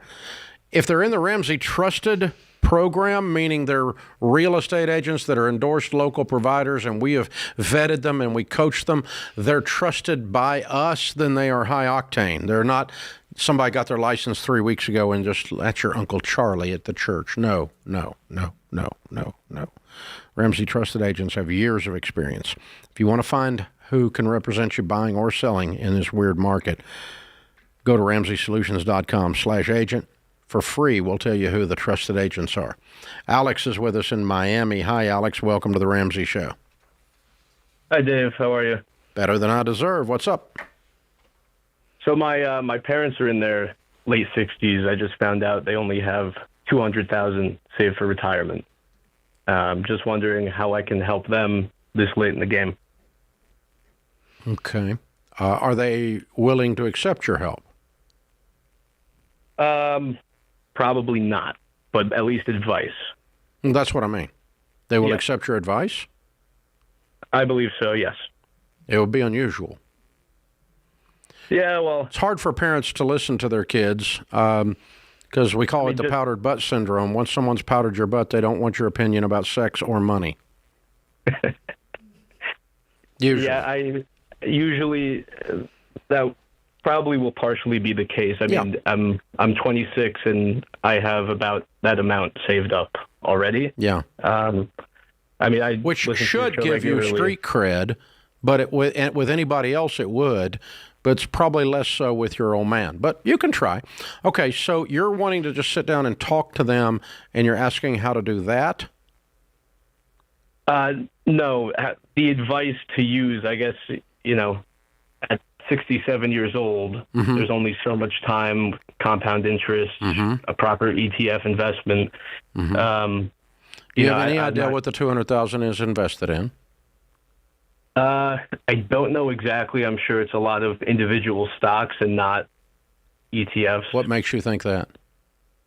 I've seen some of the portfolio. Oh, okay. Okay. That's one of the things that I've been saying for years now is get rid of the individuals, go to Good. a normal ETF. Well, an ETF mutual fund function about the same way. We recommend mutual funds typically. No big difference for purposes of diversification. They both accomplish that goal. And they both have good long track records. If you're doing like an S&P 500 ETF, it's a pretty simple equation, just like buying an S&P index mutual fund, same thing, basically. So we put our money, and I'm in my 60s, across 4 types of mutual funds: growth and income, aggressive growth, and international. And I look for mutual funds for my long-term investing that have long track records of outperforming the S&P. Okay? And because if I'm not going to beat the S&P, I might as well just drop it in an index, right? Yep. Okay, so somewhere in that 11.5 to 13 range is where most of that's going to fall over a long period of time as a rate of return. If you've got it invested where it averages 10, it will double every 7 years. So if they're 67, when they're 74, it'll be 400 if they keep their hands off of it. When they're 81, it'll be 800 if they don't touch it. Now, do they have other income to live on? Yep. Both parents work. My mom actually had just stopped recently, but about $270,000 they bring in. Wow. So they That's why it was really shocking. Have they been making that for a long time? A decent bit. There were. So they just spend like they're in Congress.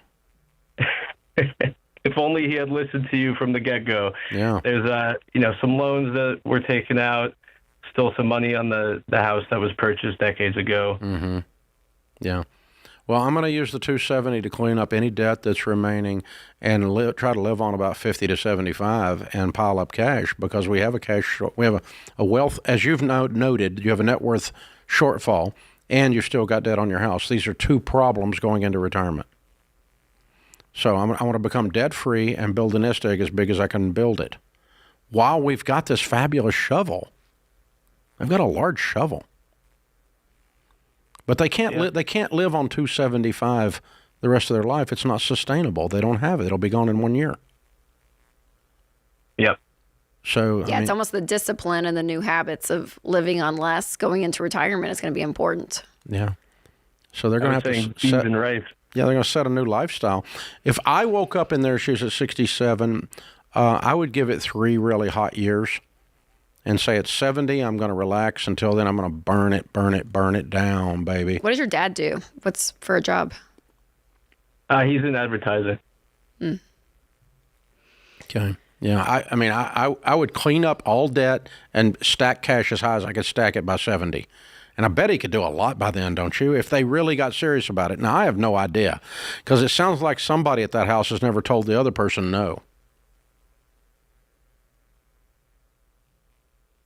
Yeah, I mean, there's a little bit of that for sure. Well, I mean, either we just we live in a constant state of party. I don't know where the devil's $270,000 is going at 67 years old.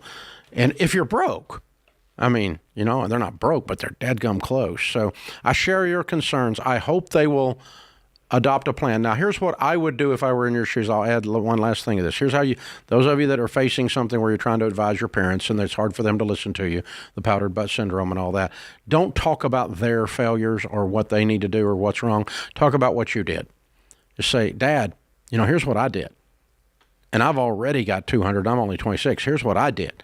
And I did this, and here's what I did. I sacrificed now because I knew if I could get out of debt, I would have stability and sustainability, and I'd have the ability to build wealth. All of these abilities are on there. So get rid of the debt, Dad. That's what I did. And then I was able, and gosh, if you were to do that, I could help you. I would coach you. I'd be your biggest cheerleader. I'm not going to interfere in your business if you don't want me to, but man, I'm so excited about what this has done for my wife and I. This is for our lives and how we've changed because we're doing this stuff. In any of this that you would allow me to share with you, I would be so honored. And that's your only shot. I was going to say, and then temper your expectations, because as many parents at that point want to change the way they've been doing money at 67. Like you always say, Dave, sometimes you don't want to change. I'm not going to change. There is a point that they get. They're like, and you can't change that, Alex. Like, you know, I mean, as good of intentions as you have, and as much as you want to see them do something different, you can't force them to change. So, so I'd say have some realistic expectations just going in to that conversation too. Yeah, we've been transparent on this show a lot about that. I've said it many times on the air that the hardest stage of parenting is when your children are grown, because you no longer get to tell them what to do. And they can just go do stupid stuff. And you just have to watch. Now, mine have not done anything extremely stupid, but they don't always do things. They don't do things. And we're like, what they don't are do things you doing? perfect. They don't do things perfect. And you know, here's another thing. Here's another stage that's really frustrating.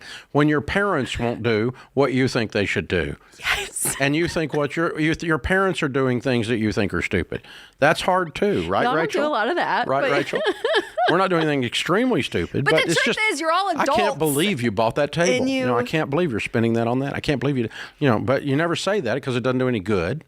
And it's not your job to say that. You don't have a position to say that. So you just have to stand back and watch people that you love be different. And that's hard for kids with their parents. Yeah. It's hard for parents with their grown kids. And in his case, he's truly like It's boundaries. and the well-being of his parents is at stake, is what he feels. You know what I mean? Like they don't have the money for retirement. He's got a reason to say it. Yeah, but, exactly. But it's not a minor discomfort about how you cook a steak or something. That's not what it is. Right, but it's right. But it is a you made the mashed potatoes wrong or something. But it's not that. But it is coming from a good place. But you still have the same problem. It's the hardest relationship is for grown people that love each other dearly to let them have boundaries and let them have their own space. This is the Ramsey Show.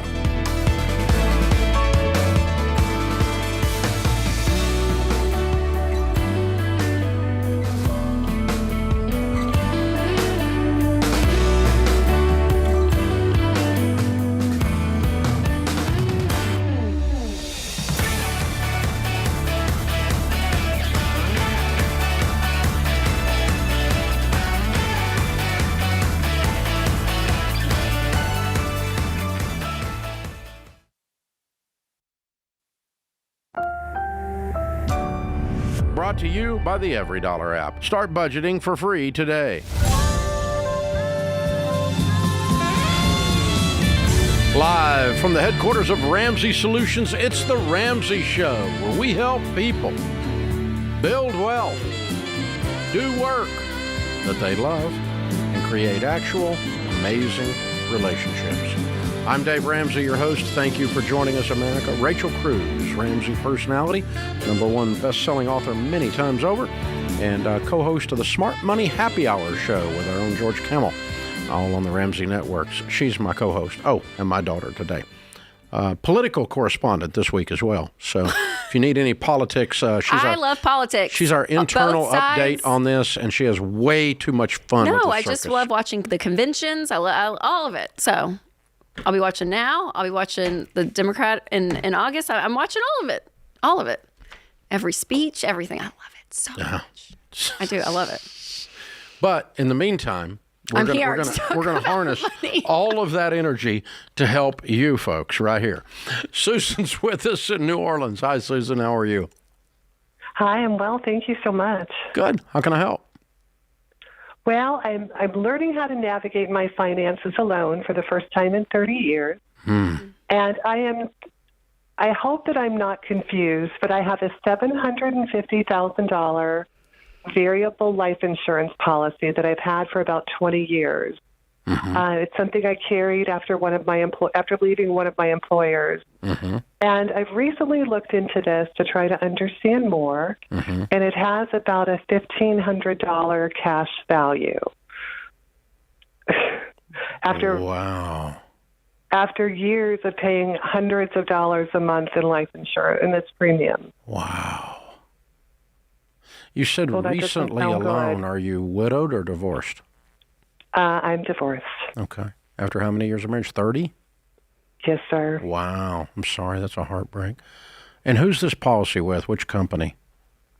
It's Metropolitan. Yeah. Okay. All right.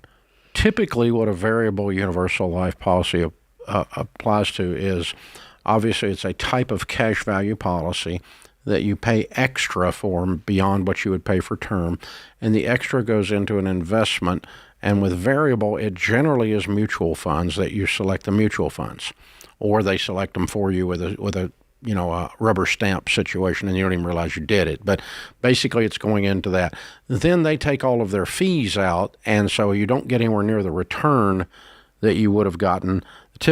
Nationally, the typical variable is about a 4.7% rate of return on an investment that, not counting fees, should be yielding north of 10. So it's an absolutely bad product, but it's hard to fathom that you paid 20 years and only got $1,500 out of it. That's hard to believe. That's what it shows me, and it's one of those things where I never really. Have you totally called them?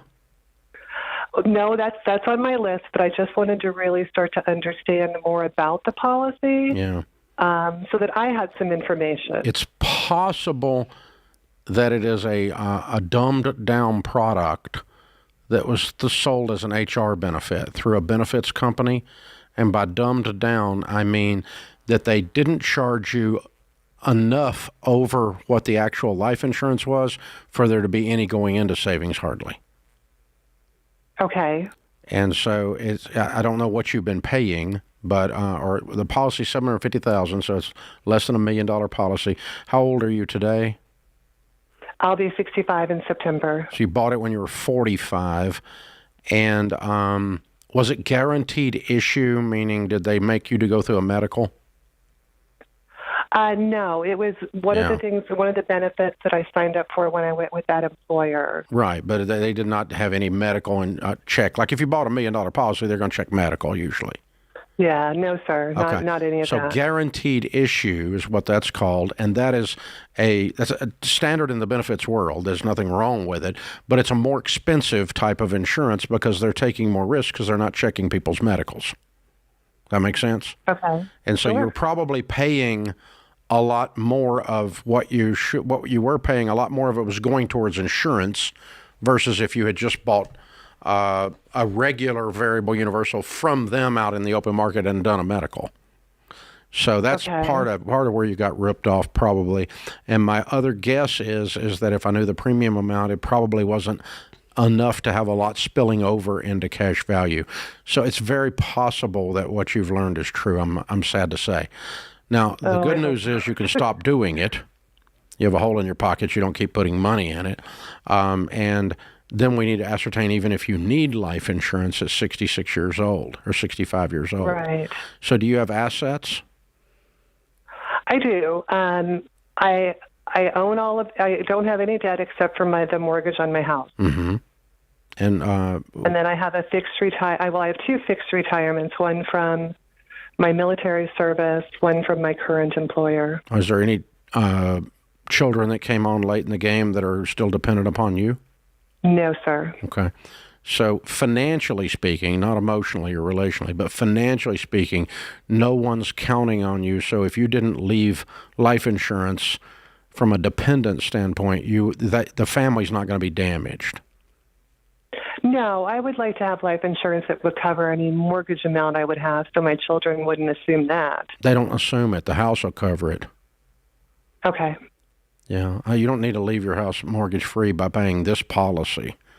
And buying another policy at your age or my age is not usually a good mathematical plan. Right. So how much money do you have in your nest egg? I have about 9 months worth of expenses. So you have a retirement nest egg of any kind? The 401k I had during my marriage, and I did not leave my marriage with that. Okay, so he got that. And so you don't have a, quote, pile of money in a retirement account somewhere? No, I don't. Okay. You're living off the pensions, and that leaves you just fine? Correct, yes. Yeah, okay. Are you still working, Susan? I am. Okay. How much? Yeah, what do you make? And I'd like to keep working. I love what I do, so I'm not in a rush to retire. Good. What do you make? About $100,000 a year is my salary. Good. Good for you. Okay. And what's the balance on the mortgage? $218. And what is the house worth? $325. Okay. $325 to $350, I guess. Okay. So if you were to pass away tomorrow without life insurance, the kids would sell the house. There'd be $100,000 on the table. They would pay for a funeral, and the smoke would clear, and they would all get a little bit. Correct? Correct. Yes, sir. Okay. I'm not buying this life insurance policy another day. Then. I agree with you. That was my first reaction. But then I'm thinking, I mean, and the premiums have gone up every year. Yeah, they do. As I age. Yeah. But this is hundreds of dollars a month for years that I have been paying. But that doesn't mean you want to keep doing it. No, but I just made the bad decision with that investment. Yeah. I think you probably did. But as they say, water under the bridge. But I would call them too, Susan. I want to call them and make sure I understand In ideal, they left off a zero or something. I don't know. Maybe there is more in there, and it was a typo. It's possible, but I think with it being a guaranteed issue, and I think with it being a benefit, they lowered the price on it so low that they didn't put enough in there to cover the insurance. Yeah, but it just was so expensive just for the insurance side. I know because she didn't do medical, but man. That's because variable life insurance is a complete ripoff. It's the payday lender of the middle class, but you know, here she is 20 years later paying into it. I'm so sorry.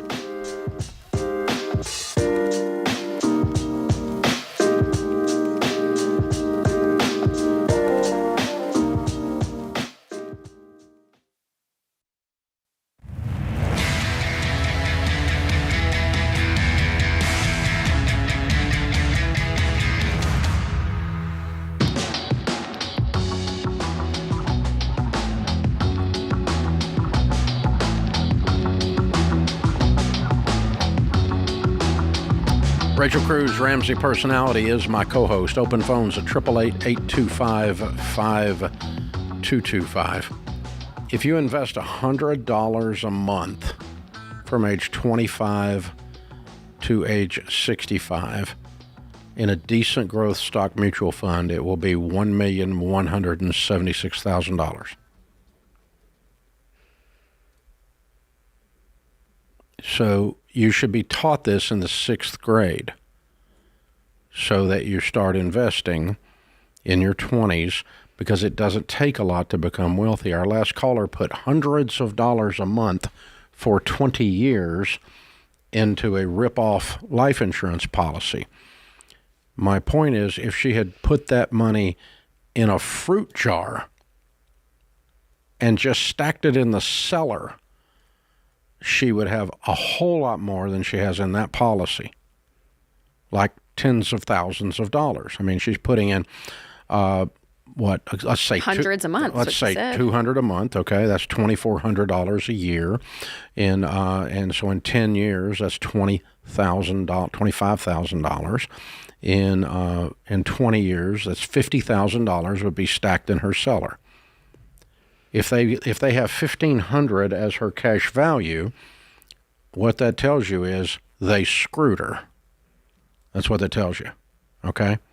She not only didn't get a rate of return, she got a negative rate of return. They stole from her savings to pay for high-priced life insurance. That's exactly what that product does, by the way. If, however, she had not put it in the cellar and it wasn't $50,000, and she had instead put it in her 401k, which she lost in her divorce, but or negotiated away in the divorce, or whatever happened there, or she put it in just mutual funds, hundreds of dollars a month for 20 years, it would have been several $million.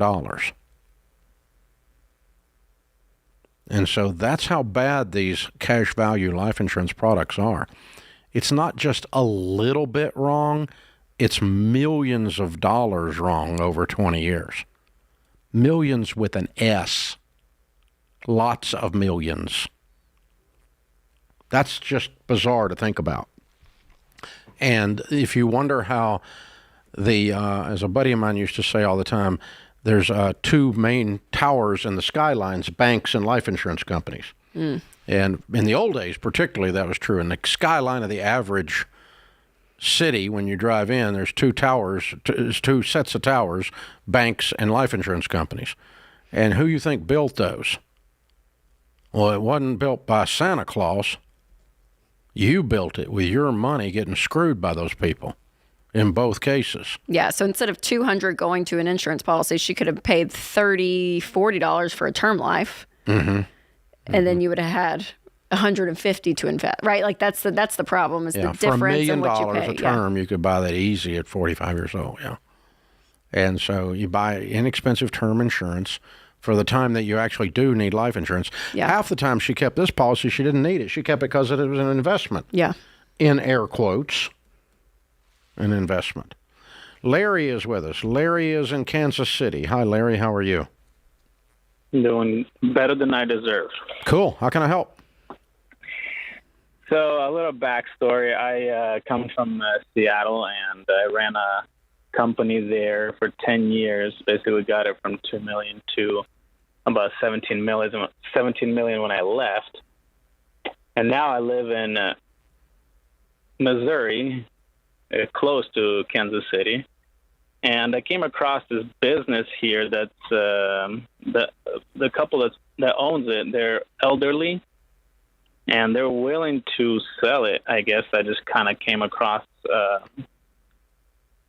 I was buying blades for my mower, and this place, they sell mowers, zero-turn mowers, and they're number one in 3 states, I believe, here. So I don't know how much they want for the business or anything, but I've never had experience buying a business, and it's a small family business. What was the business you were running before from 2 to 17? It was a steel flashing business, and also created a store within the production. You were the CEO? I was just the general manager there. Oh, okay. So you had other leadership team that helped you do that, not just by yourself. Yeah, the owners, and then there was me. Ah, gotcha. Okay. Yeah, but the owners were pretty absent. They just invested into new machinery, pretty much, and that's it. Yeah. Okay. All right. And so you're thinking about buying a lawnmower business just because you stumbled into it. Sorta, yeah. Yeah. Okay. Well, we advise and coach about 10,000 small businesses under Entree Leadership brand across America. I do a podcast every week called Entree Leadership, where we get talk to small businesses. And I will tell you, running a small business is too tough to do something that you just stumbled into. You better really care deeply about it, because it's going to take a part of your soul. They've been here for 50 years already. I know. I'm talking about you. I'm not talking about them. Yeah. They love it. You stumbled into it. You need to love it to do it, number one. So you need to search that part of your heart. Don't just buy a small business because the numbers work. That makes for a long day and a lot of stress. No fun at all. Okay, it's just too tough. There's too much rough and tumble, too many splinters, too many black eyes, too many problems. You better love it. So you better love something about machinery. You better love something about the people that buy that kind of machinery, the people you're serving, the guys and gals that run lawn care businesses, the guy who just desperately needs a zero-turn mower for no apparent reason. All of these people, you better care deeply about them. Now, then I'm going to find out, a solid P&L, a profit and loss statement, and the value of the business has nothing to do with the gross revenue. It has everything to do with the net profit. Yeah. After everything is paid, what is the real profit? And that should match the last several years of tax returns. And I want to see both of those before we even talk about anything. Okay? And then let's pretend you said they're in several states. It sounds like it's maybe a $10 million plus top line, is it? Well, he mentioned that they sell about 300 mowers a year. Oh, okay. Plus, they have a service. Yeah, probably not. Yeah, it's probably not 10 million. Plus, they have 300 mowers. 300 mowers. Yeah. Yeah, it's a few $1 million. Okay. No, I was wrong. Okay, it's not going to be 10 million. So let's pretend the thing, after everybody has been paid, managers and everyone, as if you were an absentee owner, is bringing in 100,000 net profit after all the smoke is cleared. It's worth a maximum of 4 times that. Okay. 25% rate of return on your money. So if it brings in 100, it's worth 400 max. And I don't care what the inventory's worth. They can sell off the inventory, get more, then they should sell off the inventory. Because the inventory's only got a value to the extent you can turn it over and turn it into profit. Oh, well, we've got a 50-year name. Name's not worth anything except to the extent it brings in profit. Business is not a hobby. Business makes money. And money is how you measure the value of a business, period. Not people's feelings. And people like you're talking to have a lot of feelings. And I don't want to be mean or anything, but I couldn't give crap less about their feelings. Yeah. When we put a valuation on this business, it's based on the actual numbers. Not based on they've worked really hard or based on they're very sweet people or based on their service to the community. Great. All to the extent you make a profit. Otherwise, you have a hobby. Or let's relabel the thing non-profit on purpose instead of accidentally. Okay? So that's how you get into this and lay it out. And you got some digging to do before you figure out if you really want to do this or not. And I'll go back to my first point, Larry. You better love mowers and people that buy mowers. Because it's going to take a whole lot of your life if you buy this business. It's what you got to do, man. You got to lay into it. You know that from your experience before. You got to lay into it. This is The Ramsey Show.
If you want to win, winning is an intentional act. As a matter of fact, it's a series of intentional acts that causes this thing we call success. No one accidentally wins the Super Bowl. They practice, they work, they plan, they strategize, they lean in, they focus exclusively on their task. No one accidentally stays married 40 years. No one accidentally raises good kids. No one accidentally is successful at their career, and no one accidentally builds wealth. It's not random. It's a series of intentional acts. One of the intentional acts is planning and making every dollar behave. Every dollar needs an assignment. If you don't make your money behave, you will always be broke and wonder where it went. You have to make your money behave. You have to be a lion tamer with a whip and a chair. And that's what a budget is. You're making the money behave. Every dollar gets an assignment. That's why we named the world's best budgeting app that we built, that tens of millions of people use every day. We named it Every Dollar because every dollar needs an assignment. When every dollar is aimed at winning, you will win. It's that simple. When you want to work the baby steps, we'll show you how. When you want to work together in unity with your spouse, we can help you do that. Every dollar, the budgeting app will do every bit of that. It'll keep the pulse on your spending, make progress on your money goals. That's why it's the world's best. You can download Every Dollar for free in the App Store or on Google Play or at everydollar.com. Winning is an intentional act. Heather is with us in Nashville. Hi, Heather. Welcome to The Ramsey Show. Hi, Dave. Hi, Rachel. Thanks for taking my call. Sure. What's up? My husband and I are on baby steps 4, 5, and 6. And we want to be intentional about how we plan our finances for our family with a recent change. 2 years ago, my husband's mother passed away from ALS. And we learned that it was familial ALS. Normally, no one knows why anyone has it. 90% of chances are, or cases are unknown, but 10% are actually familial with a genetic marker. So we learned that she died of familial ALS, and there is, at this point, a 50-50 chance that my husband will have it. Did her parents have it? There's no way to know. Her father had it, and she has a sister that also died from it. So, yeah. Wow. Gosh. Oh, Heather, I'm so sorry. Thank you. Is there We're testing to see if he has the gene? Are you able to find that He's out? got the marker. You said he's got the marker. Well, there is a test available. You get half of your genes from one parent and half from another, so that's where we know there's a 50-50 chance. And there is a test to identify one of the 20 most common. So there's not a singular marker. Correct. It's not a singular marker, but she wasn't able to be tested before she got it happen so quickly. If they don't know what the markers are, I'm just curious. I'm not questioning. It's not passive aggressive. I'm just truly curious. If they don't know what the markers are, how do they know it's familial? Well, they actually identify it as familial because of the family history. Just the history, just the pattern. So many family members. The pattern, but there's not any actual medical. Pattern. It's just a highly, the statistically unlikely pattern. Yeah. Okay.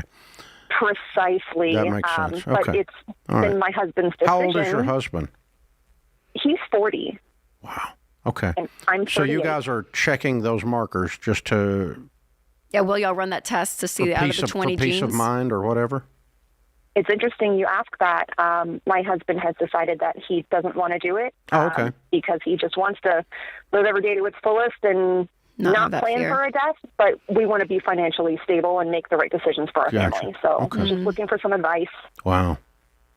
So I'm sorry for the reason for your question, but it's a great question. The answer is do the exact same things we teach everyone, but it's going to be with much more seriousness and attention to detail. For instance, if you've been listening, Heather, that we tell everyone to have a will and everyone to have a detailed explanation of the will to everyone involved in the will. Okay? Okay. And so if his brother thinks he's going to get something and he's not, you need to tell him now. Okay? That kind of stuff is what I'm talking about. My guess is, in the situation you're saying, he's going to leave everything to his children and his wife. Or to his wife to take care of his children, right? Yes, and we have very young children, a 6-year-old and a 6-month-old, and we didn't make the decision lightly to have a second child when we knew that there was that potential. Did he have life insurance in place? Yes, and we both have like $750K in life insurance, term life with about 18 years left. Okay, that's good news. Okay, good. Well, we're not dropping that for sure. No. And we're going to have a detailed will. And, he needs to, what is the name of that book? Oh, there's a book 1,000 years ago. I endorsed this book. Letters from Dad, I think it's called. Google, you don't have your computer open. Okay. I got my phone, though. You got your phone. Whip your trusty phone out. See if Letters from Dad's not a thing. And I actually did this for about 3 years, and then I dropped it because I was lazy. But the guy... Greg Vaughn. Greg Vaughn. Yeah, that's it. Green cover. Yeah, that's it. Okay, but it was 25 years ago. You were a little kid. And so it's writing letters to your kids, and he sold like a wooden box, and each kid had a box, and write letters to your spouse. And so these would be treasured items later in your life was the idea. It's a legacy piece. Makes you cry when you read the whole book, okay? And it made me go do it for a while. I did it for 2 or 3 years. There's a wooden box somewhere in Rachel's life. I have no idea where it is, but it's got 4 letters in it or something, but when she was 5. But I made a run at it. So, but that kind of stuff, and videos, or occasionally you just throw them in a Dropbox or in a file somewhere. You keep them. I would just be cognizant about legacy things with the kiddos. Does that make sense? Sure. Probably more serious than the average bear. And then, but make sure your will, your life insurance, your details of the estate plan are in place so that if you ever get a diagnosis, you don't even have to think about that. It's already done. Okay. We're not rushing around and trying to do it in a period of months or whatever before he loses the ability to do it or something like that, right? Go ahead and do that kind of stuff. Sure. Now, it's a healthy exercise for everyone listening, by the way. I have a very detailed estate plan. That I did not drop the ball on, and it's one of the ways you say I love you to your family is you take the stress of how they're going to make it and what they're going to do and what they're going to do with this and that and who's going to fight over what. All that stress is gone because it's all handled while you're alive and in detail. And the more of that you have, the more peace you have on this issue. And then he can do what he's decided to do and go about his life and live. And Heather, the medical side, did insurance cover it for his family that has gone through this? How did that play out? I'm just wondering for medical bills on your behalf. Did not have insurance. Okay. And it actually happened very quickly. Within 2 months of diagnosis, she had passed. Wow. Oh my gosh. So we had missed some of the initial signs and warning signs. So we know what to look for at this point. But there is an average life expectancy between 2 and 5 years from the diagnosis. Yeah, I've lost 2 friends to it, and both of those were over 2 years. Mm.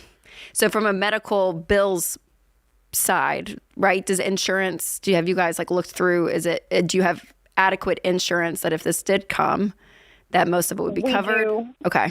We do have adequate insurance. I'm not sure to what capacity because, you never know. The longer you're alive, obviously, the more expensive it is. Right. Yeah, the more I know about that kind of thing, the more I build my emergency fund up, the more peace I have. I would probably have just some more cash. Yeah. Okay. Yeah, but there's really nothing. Our assets are. Yeah, there's no big change cash, to real estate. Yeah, no big change to what you're doing. Just lay out a detailed plan. And everybody knows the plan, which you should be doing anyway. And, make sure your insurance is there. Whatever's not there, make sure you got cash to cover. And then I'm with him. Go about living your life. I like that. That's pretty cool. This is The Ramsey Show.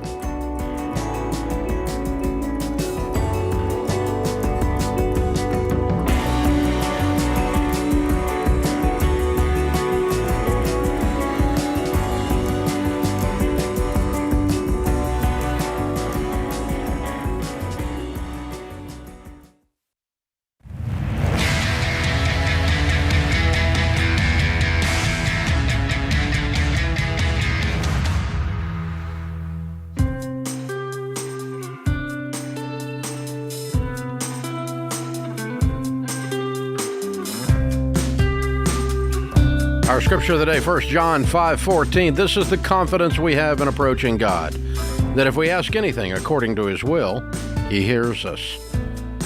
Henry Ford said, if I had asked people what they wanted, they would have said faster horses. Oh. I like it. That's good. Helen is with us in Virginia Beach. Hey, Helen, what's up? Hey there. Thank you so much for taking my call. Sure. What's up? So my husband and I are looking into buying a house probably in the next 4 years, and we're starting to budget out for a down payment. And I'm a longtime listener, and I've heard you all talk on the show before about building your deck. And I was wondering if you guys could go into a little bit more detail about that as far as, your down payment plus your closing costs and your inspection and all of that. And see if you could give us kind of an estimate on how much we should be planning to set aside in addition to a down payment. Okay. Well, you're going to have a few things that you pay for in the closing costs, and a good real estate agent can lay out what is normal and customary in your area. One thing you'll want to buy if the seller does not provide it and you don't negotiate it from the seller is a title insurance policy. Typically, if you're getting a mortgage, the mortgage company is going to make you buy one for them, and you can buy simultaneous issue for just a few dollars. But you need to find out what that's going to be in your situation. I assume you'll be getting a mortgage. More than likely, yes. Okay. Title insurance ensures that the title is clear, that there are no clouds on the title. Never buy a piece of real estate without title insurance. I've bought thousands of pieces of real estate. I've never bought one without title insurance. Okay, and I've actually had a few claims, and I'm really glad I had it, because sometimes people screw the title up and do it improperly, and then you've got a mess on your hands that's tens of thousands of dollars. Doesn't happen very often, but when it does, it's a mess. So title insurance is one thing. Again, if you're getting it with your mortgage company, it's required. because they want to have a policy covering them.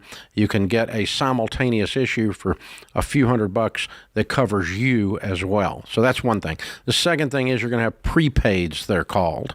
And you're aware in most house payments today, you have a house payment that is principal and interest to the bank, and they also collect approximately 1/12 of taxes annually and 1/12 of insurance annually, so that they can build up the escrow account with those two things in it to pay the taxes out of that and pay the homeowner's insurance out of that to ensure that the taxes are paid and the insurance is paid. That's why they do that. And to set that up will usually be 3 or 4 months of each of those. So whatever your property tax bill is 4 months of that, and whatever your homeowner's insurance is 4 months of that, to set up your prepaids, they're called. It's prepaying and setting up that escrow account to be able to do principal, interest, taxes, and insurance, PITI, as you go along. Typically, there'll be a survey fee. Usually, that's not super expensive. If it's in a neighborhood, $75 to $200. Typically, there's an appraisal, usually $500 to $1,000, somewhere in there, depending on your area. And so you're going to have these miscellaneous things that fall into the heading of closing costs. And they're depending on your area and what your tax rates are and all those kinds of things, you're probably looking at about 3%. Okay, awesome. But again, what I would do, since you're such a planner and you're doing this well in advance, get in touch with one of the Ramsey trusted real estate agents in the area and have them give you an example of a house in the neighborhood you might be looking at. Okay, here's what a closing document might look like, a closing statement. And you can say, okay, there's those things Dave was talking about, line item down through there. And then you're going to be able to say, okay, on that house, a $300,000 house, it was $3,000. Oh, okay, so it's 1%. Oh, so now it's $6,000. Okay, it's 2%, right? That kind of stuff. Mm-hmm. That's what you'll be able to figure out. And it'd be fun for you as a first-time home buyer to see all the items that make up this vague category of closing costs, because they all actually do make sense. They're not rip-offs. They're all things that you do need. You do need a survey. You do need an appraisal. You do need title insurance. You do need to set up your escrow account. All of those things are fine. There's nothing wrong with them. But when you add them all up, you kind of get a sticker shock moment. You go, they're ripping me off of these closing costs. And no, not really. You just got to know what they are. And so dig in there and figure out what they are, and that'll help you get a good solid estimate, because it does change from area to area, and a lot of it is based on the cost of insurance and the cost of taxes in your area. That'll throw this number a bit. Are you going to pay any points up front, which I wouldn't recommend? But are you paying an origination fee, which typically you are going to pay, which is a point or a half a point or something like that, to get into the loan? All of that's going to be figured in there. And again, a good real estate agent can help you map all that out. And also, Rachel, we've got a great website on our stuff at RamseySolutions.com/real estate that goes into a whole bunch of that stuff. It's a information hub. Yes. And there's just so many details. I mean, as you were even just talking, I was like, oh my gosh, it's just so much. And that we have so many blogs, articles, points of contact for people in your area to go and to get this all, because sometimes I feel like it takes a little bit to actually learn it. So go to RamseySolutions.com/real estate and go and read, research. And again, you can find Ramsey Trusted Pros there on that website too, if you want to call, just like you mentioned, to reach out to somebody. Yeah, and it's okay to nerd out on it. One of the things when you're doing something the first time is it's always scary because of the unknown. Yep. And so the more you know, the less fear there is. And so just dig in, get sample closing statements on a property the size you're talking about looking at. And then you can back into it and tell every bit of that. All right, Allison is with us in New Jersey. Hi, Allison. How are you? Hi, Dave. It's such an honor to speak with you. And Rachel, I follow you on Instagram, and I just have to say I love your posts about all your Walmart finds and all your books and everything. So I'm a fan of Allison. both. Appreciate that. Cool. Yeah, how can we help? So I'm in a really difficult situation right now, and I don't know what to do. So I'm getting a little emotional. So I'm in my early 40s. I've been in a long-term relationship, and my boyfriend is not sure if he wants a baby, and I want a baby, and I'm running out of time. And my question is, I don't know if I should take out loans to be able to even just start the process and afford like egg retrievals, or if I should get a second job. I just feel like honestly kind of like trapped, and I'm not sure what to do. Wow. I'm so sorry. That's a harsh situation. Well, how much? I mean, Allison, I know there's two things. Go ahead. Well, women that are at your point and they freeze their eggs, they kind of go through a process to say, can I, freeze time for a little bit while it kind of buys you time. How much is all of that? Have you looked into all that cost-wise? I have. I've met with the fertility clinic, and it will be about, they think that I'll need multiple rounds just because of my age. I did have an initial screening, and it looked like I had some empty follicles. They did a retrieval, actually, and it wasn't successful, but all my numbers went up. And so things are looking better, like physically, but it's really expensive. So it would be probably for 3 or 4 rounds, which the doctor thinks I'll need that. It will be about $70,000. Just for egg retrieval? Well, for I mean, a single round of IVF is around $7,500. Well, I guess that means for everything. If I end up, having let's break this. This is an emotional and a very important topic because nothing's more important to me than babies. I love babies. And so I want you to do this, but I want you to do it in a wise way, not in a way because 70,000 is not the number. Well, get a second opinion, and I would get. You need to get 6 more opinions. Yeah, you need to go shopping on this, kiddo, because I think you can do a simple egg retrieval. I'm not a doc. I'm not throwing out a number. I have no clue what that is. But I mean, we've talked about IVF on here many times at 7,500 and 12,500 in there, not 70 grand, and that's the full freaking procedure. So you need to get that number's not right. I want you to check, and then you got to decide about your relationship issues and how you're going to go forward with all that, too. That's a whole nother bucket. That puts this hour of The Ramsey Show in the books. We'll be back with you before you know it. In the meantime, remember, there's ultimately only one way to financial peace, and that's to walk daily with the Prince of Peace, Christ Jesus.